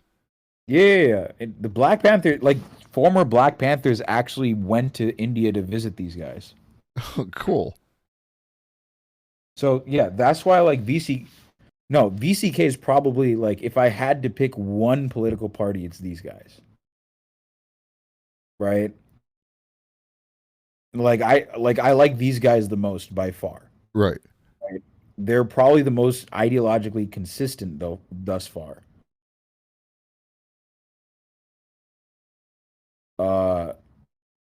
Broken earthen pot though. Yeah, okay. So basically, long story short, yeah, so but the VCK is actually doing something interesting, and it's that they're allying themselves with the dominant party of Tamil Nadu at the moment. So they're allying themselves with the Secular Progressive Alliance for the time being, which is the local coalition of Tamil Nadu. I think because so these guys' like official ideology is like they're anti-casteism, but they're also like quasi-Marxist a little bit. Mm-hmm. Like I think this is like the perfect synthesis of like socialism and anti-casteism in the sense of like if you had to distill it into a political party, I think this is like a decent way of doing it. Right? Mm-hmm. This is like a party that like he's like the problem is like the leader of that party, Tol Tirumavalavan, he's not the best when it comes to like electoral politics. He's not great when it comes to that. He's fantastic at giving speeches. He's fantastic at social media and stuff. Okay. So if you could translate, his wins from if you could translate that into ground game and electoral politics, right? That would like the VCK winning would be amazing. If like the VCK had an alliance with the BSP, right? And he's met with members of other parties. He's met with CPIM. He's met with DMK. He's met with, former members. He's met with like members in Andhra Pradesh, like so on and so forth. Mm-hmm. So yeah, that's like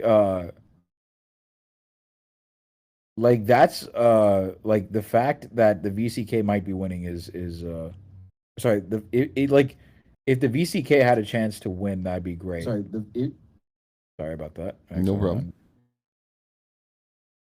Yeah. So where like when is the Tamil Nadu election? Oh no, that happened. That already happened. Yeah, it happened 2 years ago. Okay. And no. That's why the DMK is in power right now. Okay. So, how often are elections? Like these are regular cycle? Oh, every 5 years. Okay. Every 5 years, yeah. Yeah. So, the last election in Karnataka was in 2018. Okay. Right. The last election in Tamil Nadu was in 2016. Right. So like all these elections happen every 5 years basically, including the national election, which is why The last election that happened was in 2019. My Discord is like disconnecting. You hear me? I can hear you. Yeah. Which is why the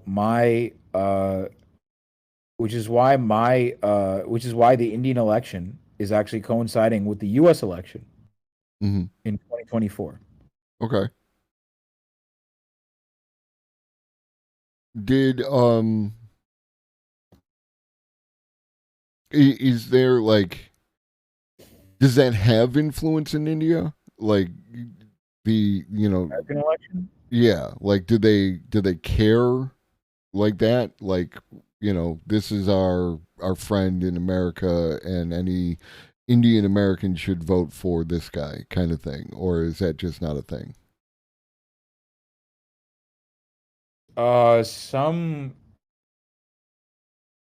Some Indian a lot of Indian right wingers are gonna support Trump or whatever, Sure. but it's more like it depends on who you ask. Some people are just looking at American elections to see how bad it's gonna go, just for entertainment and stuff. Yeah. Some Like, people are watching American elections for that kind of entertainment. yeah, and people want to know, which asshole's in charge and that kind of thing. But okay, because I know, like, if I recall correctly, there was some. It might have been Bolsonaro, was talking up his relationship with Trump, but that could have just been like smoke and mirrors. I don't even know. No, Modi's doing the same thing. Okay. Modi's doing the same thing. But Modi is so the thing with India's geopolitical position is that it's interesting. It's not necessarily aligned with the US, but it's not necessarily aligned with Russia either. Right. It is walking a tightrope, basically. Right. Between balancing its relationship with the US and balancing its relationship with Russia. Because India is still massive allies with Russia. A lot of India's weapons come from Russia. Mm-hmm. India is still buying Russian oil. Right, and they have their ongoing issues with Pakistan, and the United States has a relationship with Pakistan, and then you have China in the mix that's right there. So yeah, you would need to do that. Sino-Indian relations have been rocky at least since the 60s. Mm-hmm. Yeah, they've been rocky since the 60s, especially since the Indian government gave refuge to the Dalai Lama. Yeah. Who, to be fair, is a very unsavory figure, right? Yeah. Yeah, people are way more complex than Americans often know, like we think one thing, and we tend to think in good guy, bad guy terms, and it's not usually like that.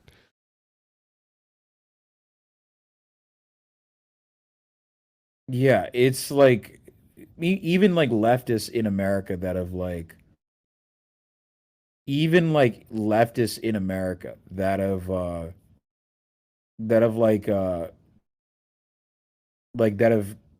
even leftists in America that have started doing things, right? That have sort of reading theory and stuff like that, or that have been paying attention to shit, right? Mm-hmm.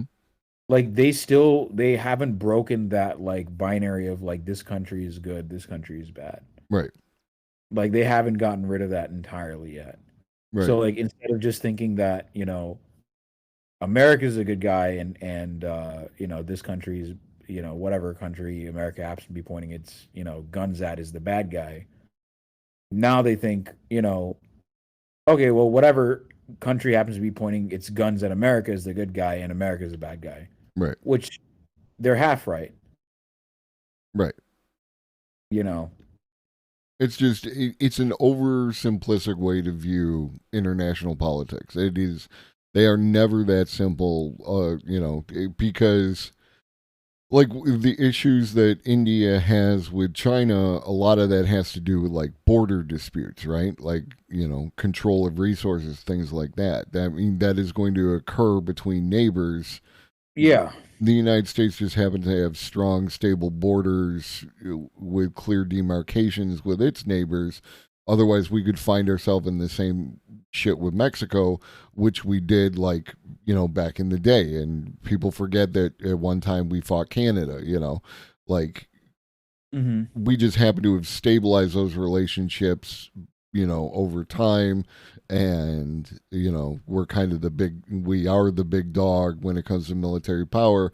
So nobody's going to get up to shenanigans. But if there was more military and political parity between, like, the United States and Mexico might have other ideas and vice versa.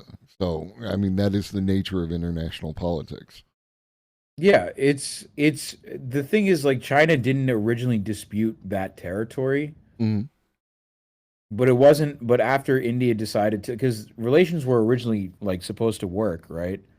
They're on track to working. But then, what ended up happening was, India basically gave refuge to, like, China invaded and annexed Tibet, right? And the Dalai Lama fled, right? And he fled to India. And China, the Mao administration at the time, like the administration of Mao Zedong, felt incredibly betrayed by that. And he basically, the CPC's policies going forward were, okay, well, we now, like, Arunachal Pradesh, like the north. One moment, got a raid. On my side. Whoa! Ooh, from who? Hildy. His name Ooh, keeps coming up over and over again every Let's day. go. Pepe's mail's getting sent back to me. Pepe Sylvia, Pepe Sylvia. Look at this Oh, name keeps coming shit. up over and over again every day. Got Pepe's some mail's getting follows. sent back to me. Pepe Sylvia, Pepe Sylvia. Look at the mail. what's up, With this whole everyone? box is Welcome in, Pepe Sylvia. welcome in. What up, Hildy? What up, Bread Crochets? What up, Lord Lock? Oh, Arbalin, what up? Pork Nickel, Magic what up? City, what up? Magic what up? City, what up? the homie. Igloo. Welcome in, everybody. I am Globus the Elder. This is Aruna No. We are today talking about Indian politics. They recently had some elections. They're having more elections. So we're talking about what that effect that has on India's future, things of that nature. Every Wednesday, we are trying to talk about this so that people can have a greater understanding of India. It's a very complex political situation. So, Arun is kind enough to share his knowledge, and I am acting as an avatar on your behalf so that we can understand. Arun streams himself on Monday nights, and on Mondays and Fridays, I talk about AI. What up, Jody Shody? What up, anonymously? Hey, Mouselander. What up? What up, Outlander? Guys, I'm gonna shout myself out. Yeah. Do that. I'm gonna just shout myself out.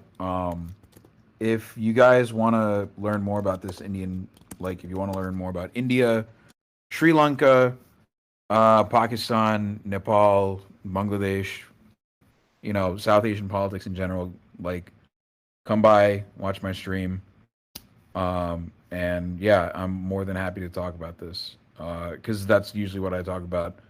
I used to stream more. I used to stream far more often. And by the way, normally I do show my face on camera. But today was a uniquely strenuating situation where I was technically, like, I'm still technically on the clock. I'm still at work technically, so Shh, don't say anything, chat. But yeah, for the most, yeah. So I will, like, next time I will, like, show my face and stuff. But yeah, welcome in, everyone. Should we, like, recap, like, what we just talked about, like, about the elections over in the Northeast? Should we just do that? Yeah, I think that'd be fair. Yeah, we can probably go ahead and do that, honestly. So we recap it, please. It's a lot.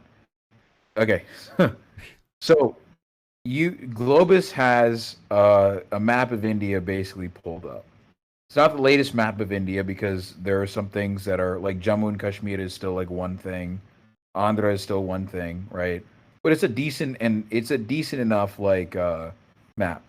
So you see this giant landmass, and then over to the right you see a bunch of smaller states, right? Assam, Nagaland, Manipur, Mizoram, Tripura, Meghalaya, and Arunachal Pradesh, right? So local, what do you call them? Legislative elections, state legislative elections, just happened in 3 of those states. Now the thing is, India is a parliamentary system, so these legislative elections are super important because that determines who the chief minister is. That determines who the leader of those states are going to be, right? Now the answer to that question is, so like, is it good news, bad news, not so bad news? What is it, right? It's more or less bad news, but it's not DEFCON 1. Let's put it that way. It's not like, it is not the worst news you could potentially receive, right? For one state at least. So we're going to start with Tripura, right? So it's this little gray state, you can see it on your screen, that is bordering Bangladesh, right? So what happened was, so to understand like what's going on in India, right? India at the national level is run by the Bharatiya Janata Party. It's run by the BJP, right? The current ruling party of the Indian parliament is the Bharatiya Janata Party, and they are effectively a far-right fascist organization. They are Hindu nationalist party, right? They are an openly Hindu nationalist party, right? Now, they have lots of control across India. So they currently rule Goa. They're currently ruling in Gujarat, Madhya Pradesh, Uttar Pradesh, which is a large red state in the middle, like top middle right there, which, by the way, is super important. Not Sorry, the red. I found a more current map. Yeah, exactly. Okay, that's awesome, dude. Thanks. So that green state closer to the border with Nepal, Uttar Pradesh, that state has 200 million people, right? So that state alone has 2/3 the population of the United States. That one state in India. Mm-hmm. That's one state with 200 million people. That entire state's population is roughly the same population as the entire country of Pakistan. Actually, I think it's even more than Pakistan. Right? That one state in India. Mm-hmm. Right? Just to give you an idea of how vital that state is. Right? But in the Northeast, like, these are all border states. So Tripura borders Bangladesh, Nagaland borders Myanmar, and Meghalaya also borders Bangladesh as well, right? So those 3 are in the far Northeast, right? Now in Tripura, what happened was the current ruling party of India, Bharatiya Janata Party, the BJP, they won. But they won the legislative election, but they lost 4 seats, right? The opposition in Tripura, which is largely run by the Communist Party of India Marxist, the CPIM, right? And by the way, yes, India has multiple communist parties. Don't be shocked. India has lots of communist parties. Socialism and communism are not dirty words in India. But in Tripura, the communists are the opposition, and they recently allied with the national opposition, right? The Indian National Congress, the INC, right? Congress Party, right? So they allied with Congress in Tripura. They also lost the election, and they lost like 2 seats. But what's interesting about Tripura is a regional third party came out of nowhere and took the second largest number of seats in the state. So a regional party actually holds the second highest amount of power in the state that came out of nowhere, right? Their first election, and they grabbed the second, like, most number of seats in the state. That's, like, interesting. And the reason for that is, if you look at, like, all of India's states, right? the parties that I think are the best at keeping the BJP out are regional parties, right? Because they have a more direct appeal to the masses, right? So my home state of Tamil Nadu, which it's the southernmost state of India, it's right next to Sri Lanka, right there. That is run by a regional party called the Dravida Munnetra Kazhagam, the DMK, right? And because it's the DMK, my Discord's freaking out, Chad, don't worry. Because it's the DMK that's running it, they've managed to keep the BJP out, right? And so, and in Andhra and Telangana right there, they're also run by regional parties. Odisha is also run by a regional party. Bihar is also run by a regional party. They've been super effective at keeping the BJP out thus far, right? Bihar maybe not so much, but like Odisha, Telangana, Andhra Pradesh, Tamil Nadu. Actually, I don't know. I gotta double check if Odisha is aligned with the BJP. I gotta double check that. But the southern states, those 3 southern states right there that form a line, they've kept the BJP out for quite a while. For like the past 2 years or so, right? For at least 2 years. So the regional parties actually put up the best defense. They put up a decent bulwark against the BJP, in my humble opinion. Right? In West Bengal, right? They lost like 70 seats to the BJP, but a lot of those seats, the Trinamool Congress, in West Bengal, a lot of the seats that went to the BJP, that went to the fascists, actually originally came from the Communist Party, right? So people who originally voted for the communists in BJP in West Bengal actually ended up voting for the fascists, right? So in Tripura, you have this regional party that comes out of nowhere and grabs the second highest number of seats in the state. Now, they're not aligned with any party, and they're not like saints. And again, when you take any country, right? One of the things that a lot of people just think is if you add like a shit ton of parties, that'll solve the problem. Right. Right? Because most people are so American brained that they just immediately think that like, oh, well, we only have 2 parties here. So if we just add more parties, it'll make everything better. And in some sense it will, right? It probably will make some things better because it allows certain parties to be very specialized towards, whatever regional population they happen to be a part of, right? But it doesn't solve every problem, right? And this is a perfect example of that, of how parliamentary systems don't really solve that problem, right? But this regional party that is meant to appeal to the local indigenous Tripura people, right, the Tripuri people, they come out of nowhere and grab the second highest number of seats in Tripura. They're not aligned with the BJP, but they're also not aligned with the communists either. I think that's super interesting, right? And the reason that is because it's a regional party, they might have a much more direct line to the masses than the national parties would. And just to touch back on that about the large number of parties, there's like a huge number of parties in India, but many of them are also in alliances with each other. So like there is kind of like a pseudo it's a few pseudo national parties formed out of these alliances, right? Yeah, they're coalitions at the end of the day. So even in parliamentary systems with like hundreds of these parties, right? They're effectively coalitions, right? There are coalitions that exist. Exactly. There are coalitions that exist. So in Tripura, that's basically what happened. So third party comes out of nowhere, grabs the second highest number of seats. I think that's interesting, right? And I think Tripura, I think the BJP might crack a little bit in Tripura.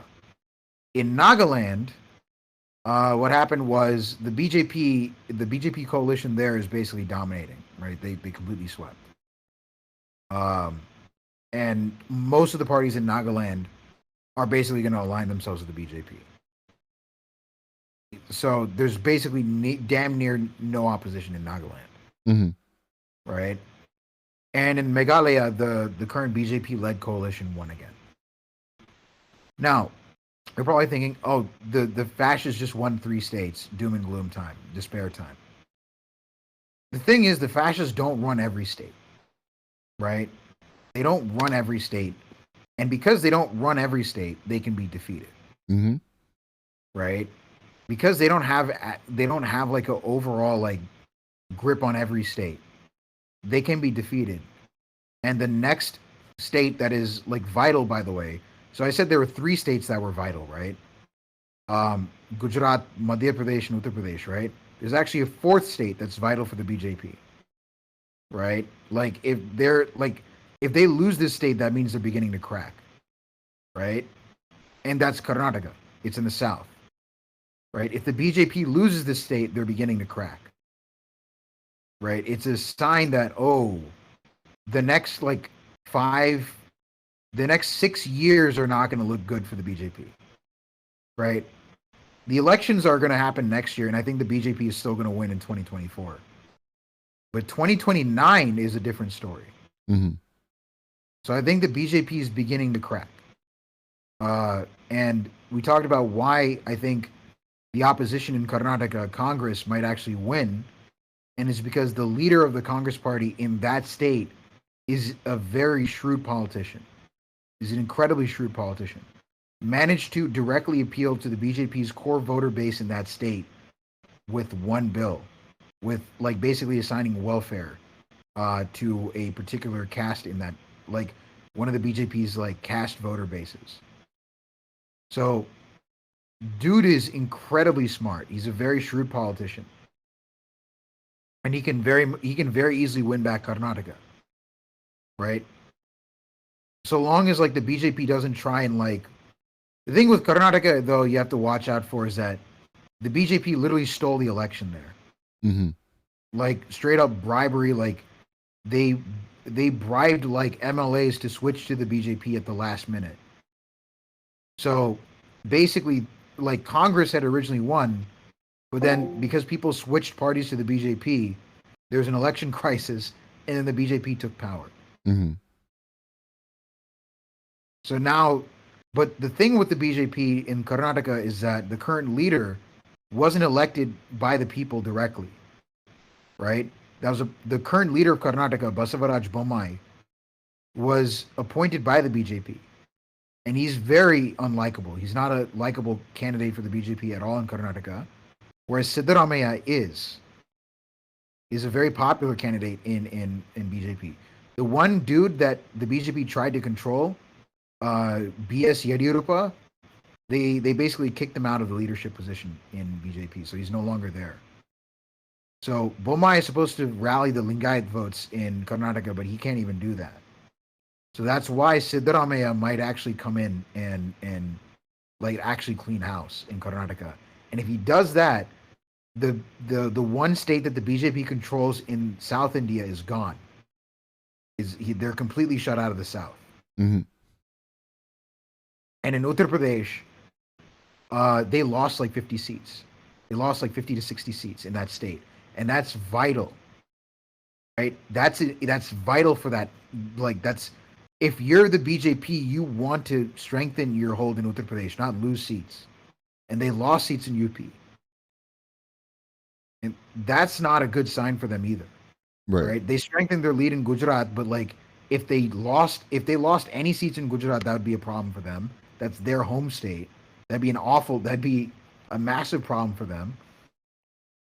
Basically, right now the table is set such that it is the BJP's government to lose. It is the BJP's narrative to lose. It is the BJP's it is now the ball is in BJP's court to lose it. And did the BJP form out of like accumulation of other parties, or was it a state party that went nationwide? So the BJP is actually a relatively recent party. Mm-hmm. So the BJP was formed from, I don't remember which parties they formed out of. So they were formed out of the Janata Party, right? So the Janata Party was basically they were not a Hindu nationalist party, right? The Janata Party, right? The Janata Party was actually not like overtly Hindu nationalist at the time. But what happened was, what ended up happening was they slowly shifted away from that. So the Bharatiya Janata Party started acquiring other parties, and a lot of former RSS like operatives, they started flooding the BJP, especially in the 90s, right? And the RSS are Hindu nationalists, like paramilitaries in India, that literally like are inspired by Mussolini. Right. So a lot of those guys literally start flooding the party, especially in like the 90s, right? And that's how the BJP's formed. So they were originally born in like the 80s, right? But they start like flooding the party like in the 80s and 90s. And they take power in Gujarat in 2002, right? Or like in the 2000s, right? They've largely been a Gujarat party, but over time they started acquiring other parties as well. And for a long time, right? The main BJP, like you've heard of Modi, but a lot of the like the main figurehead of the BJP for a long time was a guy called L.K. Advani. He's kind of like if Modi is Trump, Advani is Sarah Palin. Okay. So Advani kind of set the groundwork for someone like Modi to come in. He set the conditions that allowed like Modi to come in and clean and beat out Congress. Right. And Congress again has been around since before liberation, so they have a lot of like baggage. Baggage. This always worked. We don't have to, it's similar to the way that like Democrats in the United States have approached a lot of like local elections, is that they don't lend their support, or they seem to not care, and they were able to exploit that through, the tactics of fascism, of fear and nationalism. Exactly. But they were able to. That's how they rose to power in 2014, basically.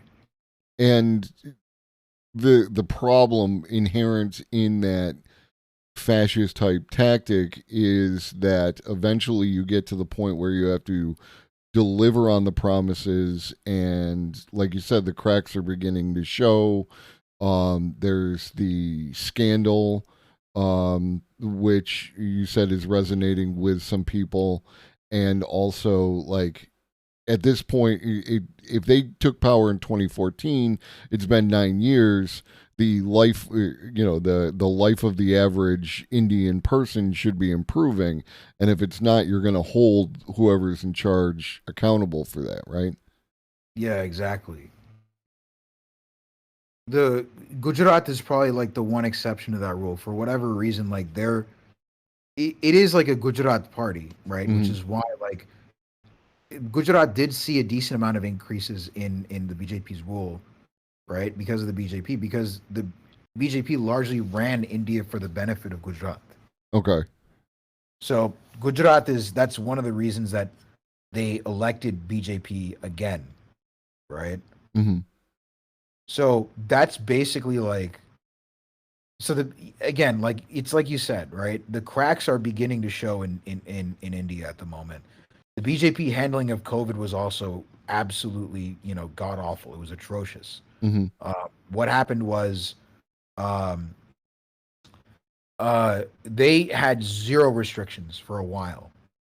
They had zero restrictions, and what happened was, as a result of that, COVID was literally ravaging through India.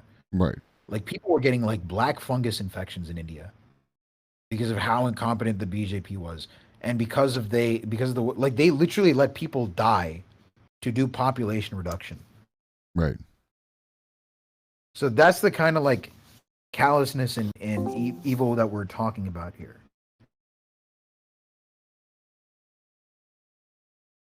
So the BJP, it is beginning to crack. You can obviously see it, but we don't know for sure the severity of the crack until the Karnataka election comes up, which is it's coming next month.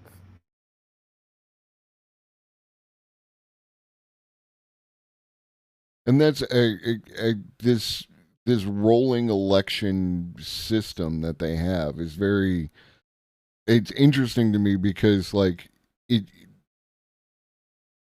in a sense, the turnover that can happen can, make it can influence, the national government faster, right? Like than say just waiting 2 years, waiting 4 years, waiting 6 years, what have you. In the United States, there is always, like almost always, an election happening shortly somewhere, right?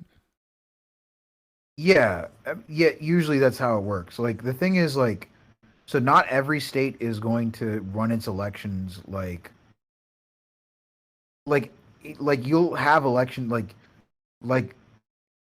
not every state is going to run their elections exactly the same year, right? Right. It's going to be like every election runs every 5 years, right? Right.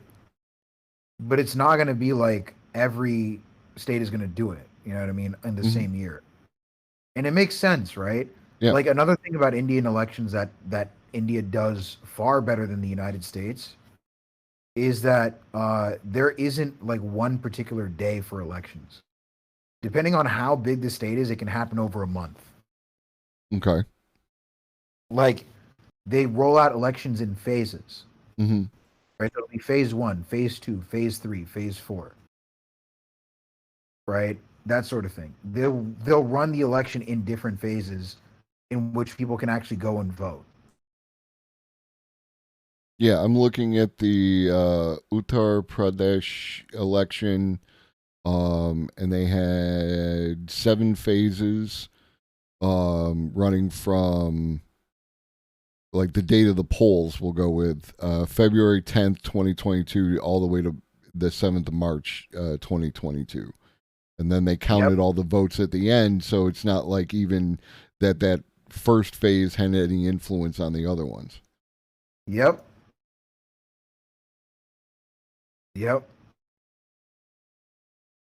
Like in actually what happened was in Tripura, the actual election happened like a week or two ago. Actually happened several weeks ago. Mm-hmm. The results just came last week.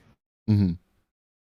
They just counted, like there'll be situations where the election itself will happen like a month in advance, right? The actual polls will be done like a month in advance, but the counting won't be done until the next month. Mm-hmm. So that's another situation where this actually happens. But again, this is like, I'm gonna be honest, like this is a system that is significantly better than what America has. Right. By a mile. By a mile, this is a significantly better system. Yeah, you definitely would say that it's more even though like with the coalitions and everything else, it's more representative of, the different aspects of India, the different people of India, their regional concerns. It's more reflective of that, and like people have a bigger say in their government. Would you say that that's fair? I wouldn't say that they have a bigger say in their government. Okay. I mean, not on the day-to-day for sure, right? But it's more or less like voting is significantly easier, I'd say. Like voting is significantly easier, right? In terms of like, is it more like, is there like voter suppression in India to the same degree that like it happens in the US?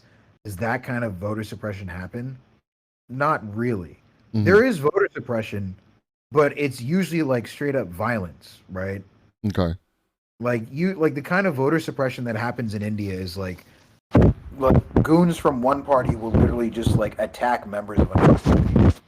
Like they'll just beat the shit out of like party members, right? Okay. Like violence and intimidation happens in India. Like the politicians or their supporters or their supporters, yeah. Okay. That's usually, I mean, that's the kind of intimidation that's the kind of violence that happens in India. Mm-hmm.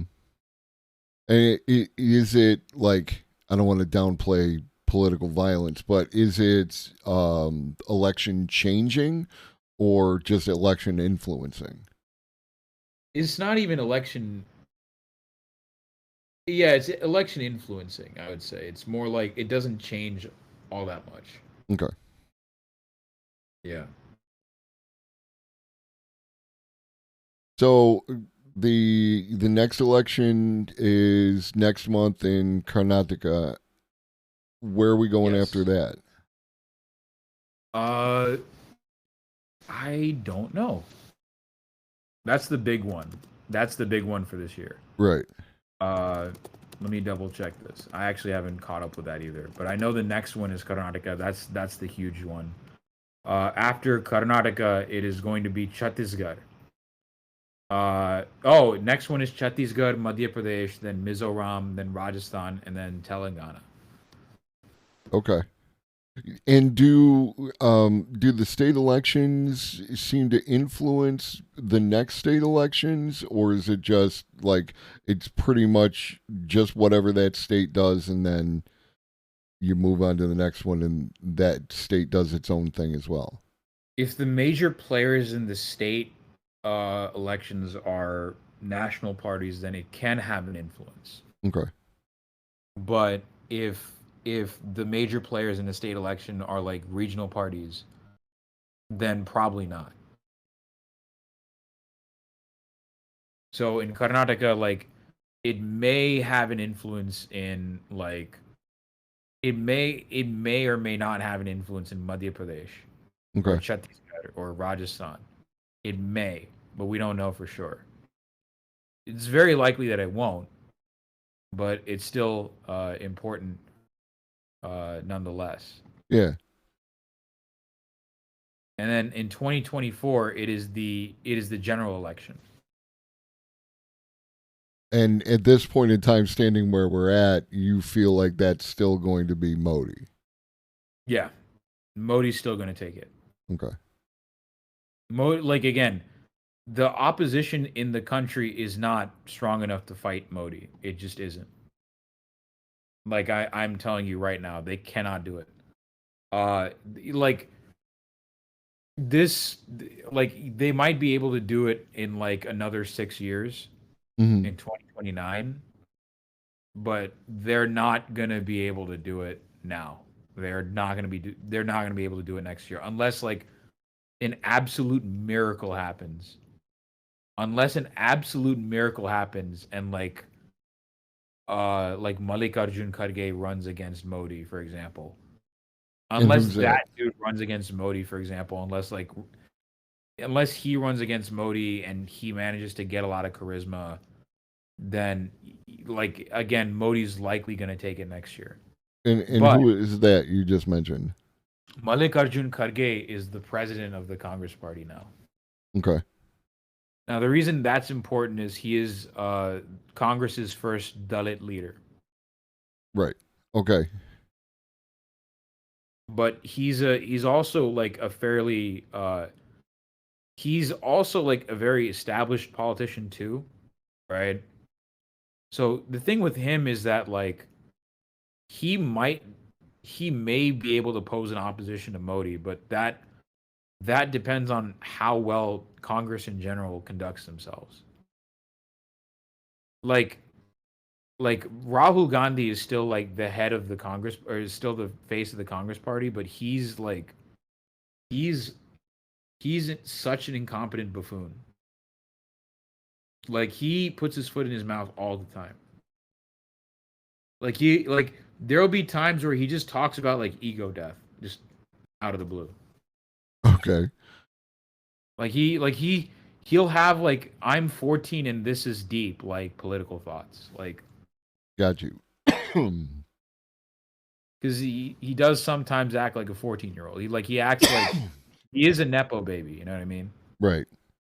Like his dad, his grandmother, and his great grandfather were all prime ministers of India. So think about it this way.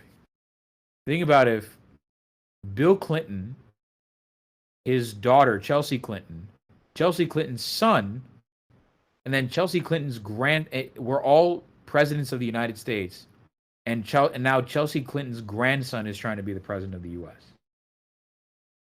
Yeah, it's really like that royalty aspect, that that family-based kind of thing, as opposed to something more diverse, I guess. Yeah, and that's another thing that the BJP was able to capitalize on, basically.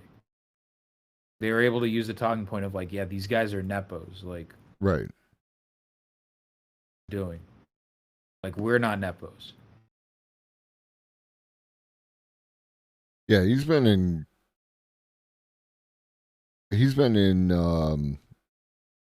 politics, like elected office, as long as I've been alive. He got elected in 1972, first off. And now he's president of the Indian National Congress. Yeah. Does he have the ability to take on the BJP, or is that like out of the question? It comes down to how well he is rhetorically, and how well the opposition is able to make. One, it comes down to how well he's willing to actually address the material conditions. That's number one. And second of all, it also comes down to how well he's good with his rhetoric. If he's not good with his rhetoric, then GG is over. Right. BJP are vicious. They'll tear you apart. They're vicious. So if you do not have the chops, then it's game over.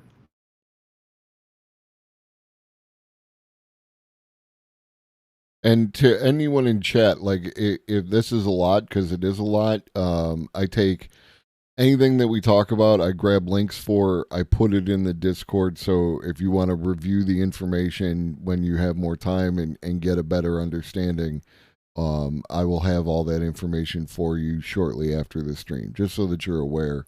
Because it can be a lot to take in with two guys talking about it, Yeah, like this is, by the way, like this stuff is like super, like it's like talking about Indian politics is not easy. It's like we just talked about basically what might as well be like 4 different countries. Right. Or like several different countries in India. Right. Because each state is goddamn like its own country. It's like its own country. Yeah. Like the way you look at Indian politics is like you're trying to cover European politics. Right. More like a federation of countries rather than, like whatever you want to term the United States as. Yeah, exactly.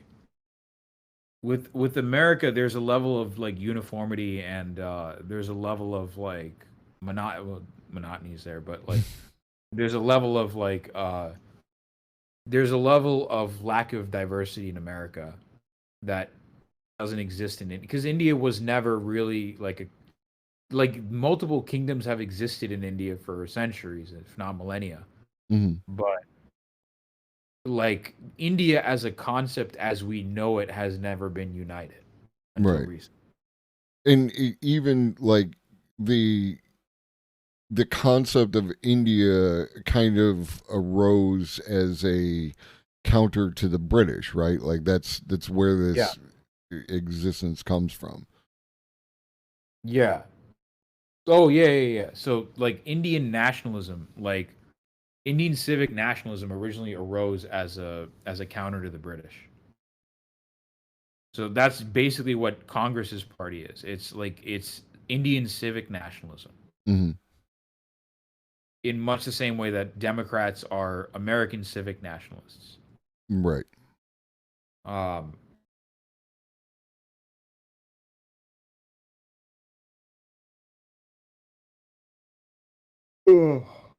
Jesus, that's a lot. That was a lot. I mean, we're coming up on 8:00. I know you still have some work to do. Is there anything else you want to touch on today? Not. I mean, so I do have an announcement to make. Do it.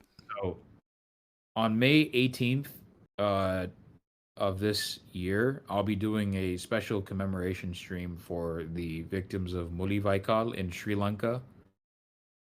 This is the end of the Sri Lankan Civil War.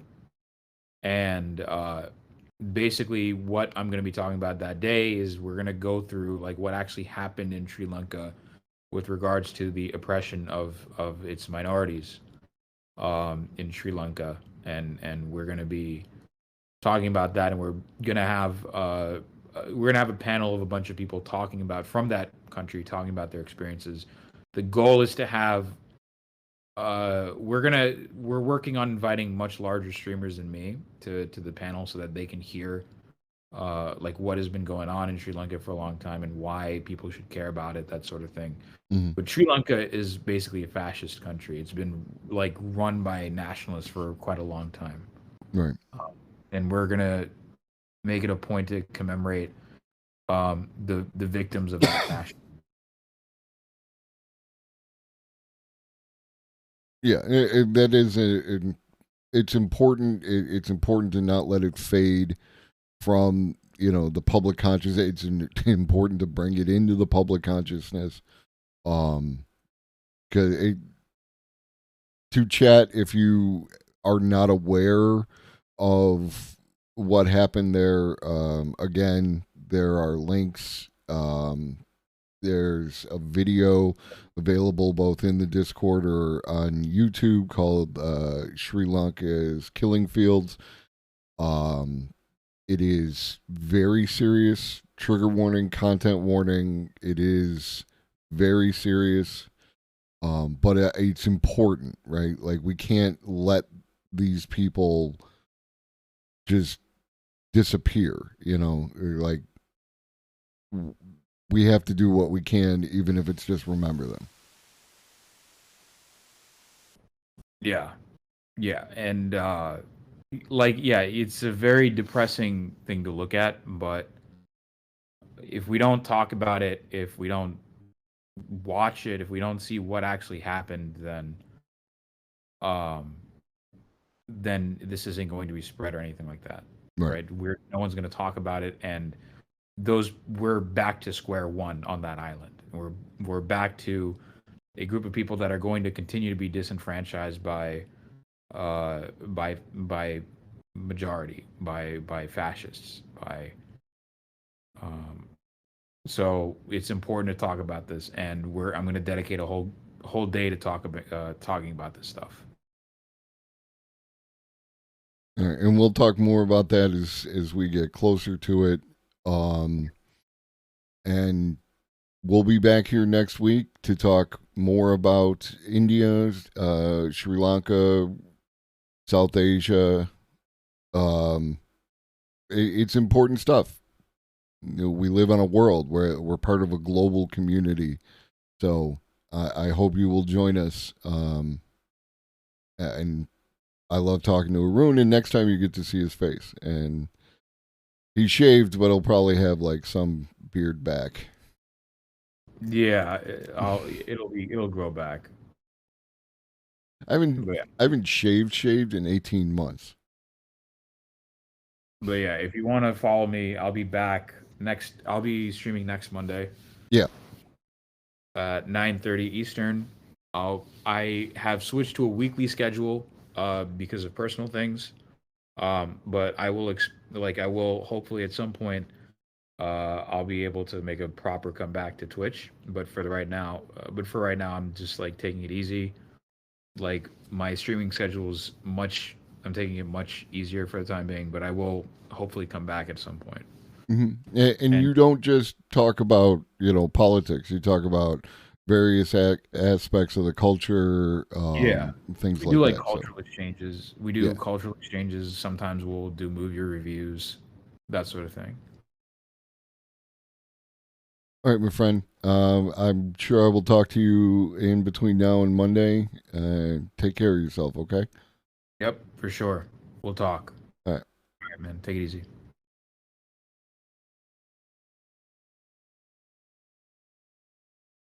All right, folks. That's going to be me for today. I hope you enjoyed your time here, especially to any new people.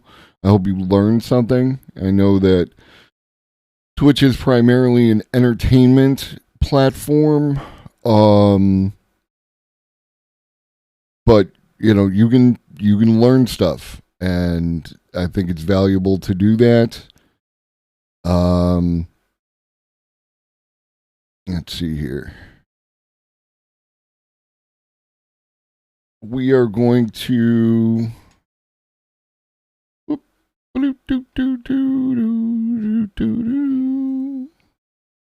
Sorry about that. I am an old man who sometimes forgets to do all the things. We're going to rate Kaiputer. If you don't know Kaiputer, they are friend of mine, friend of the homie Nabil. If you know Nabil, he's going to be doing a charity stream coming up, featuring Nabil and Gremlo. If you know Gremlo, he was on Ministry of Science yesterday with Homozygote. All those names, I hope, mean something to you and might influence your desire to stick around like that. If you want to know about AI, this Friday, I go back to talking about AI. I do that Mondays and Fridays. AI, automation, robots, all that kind of stuff. And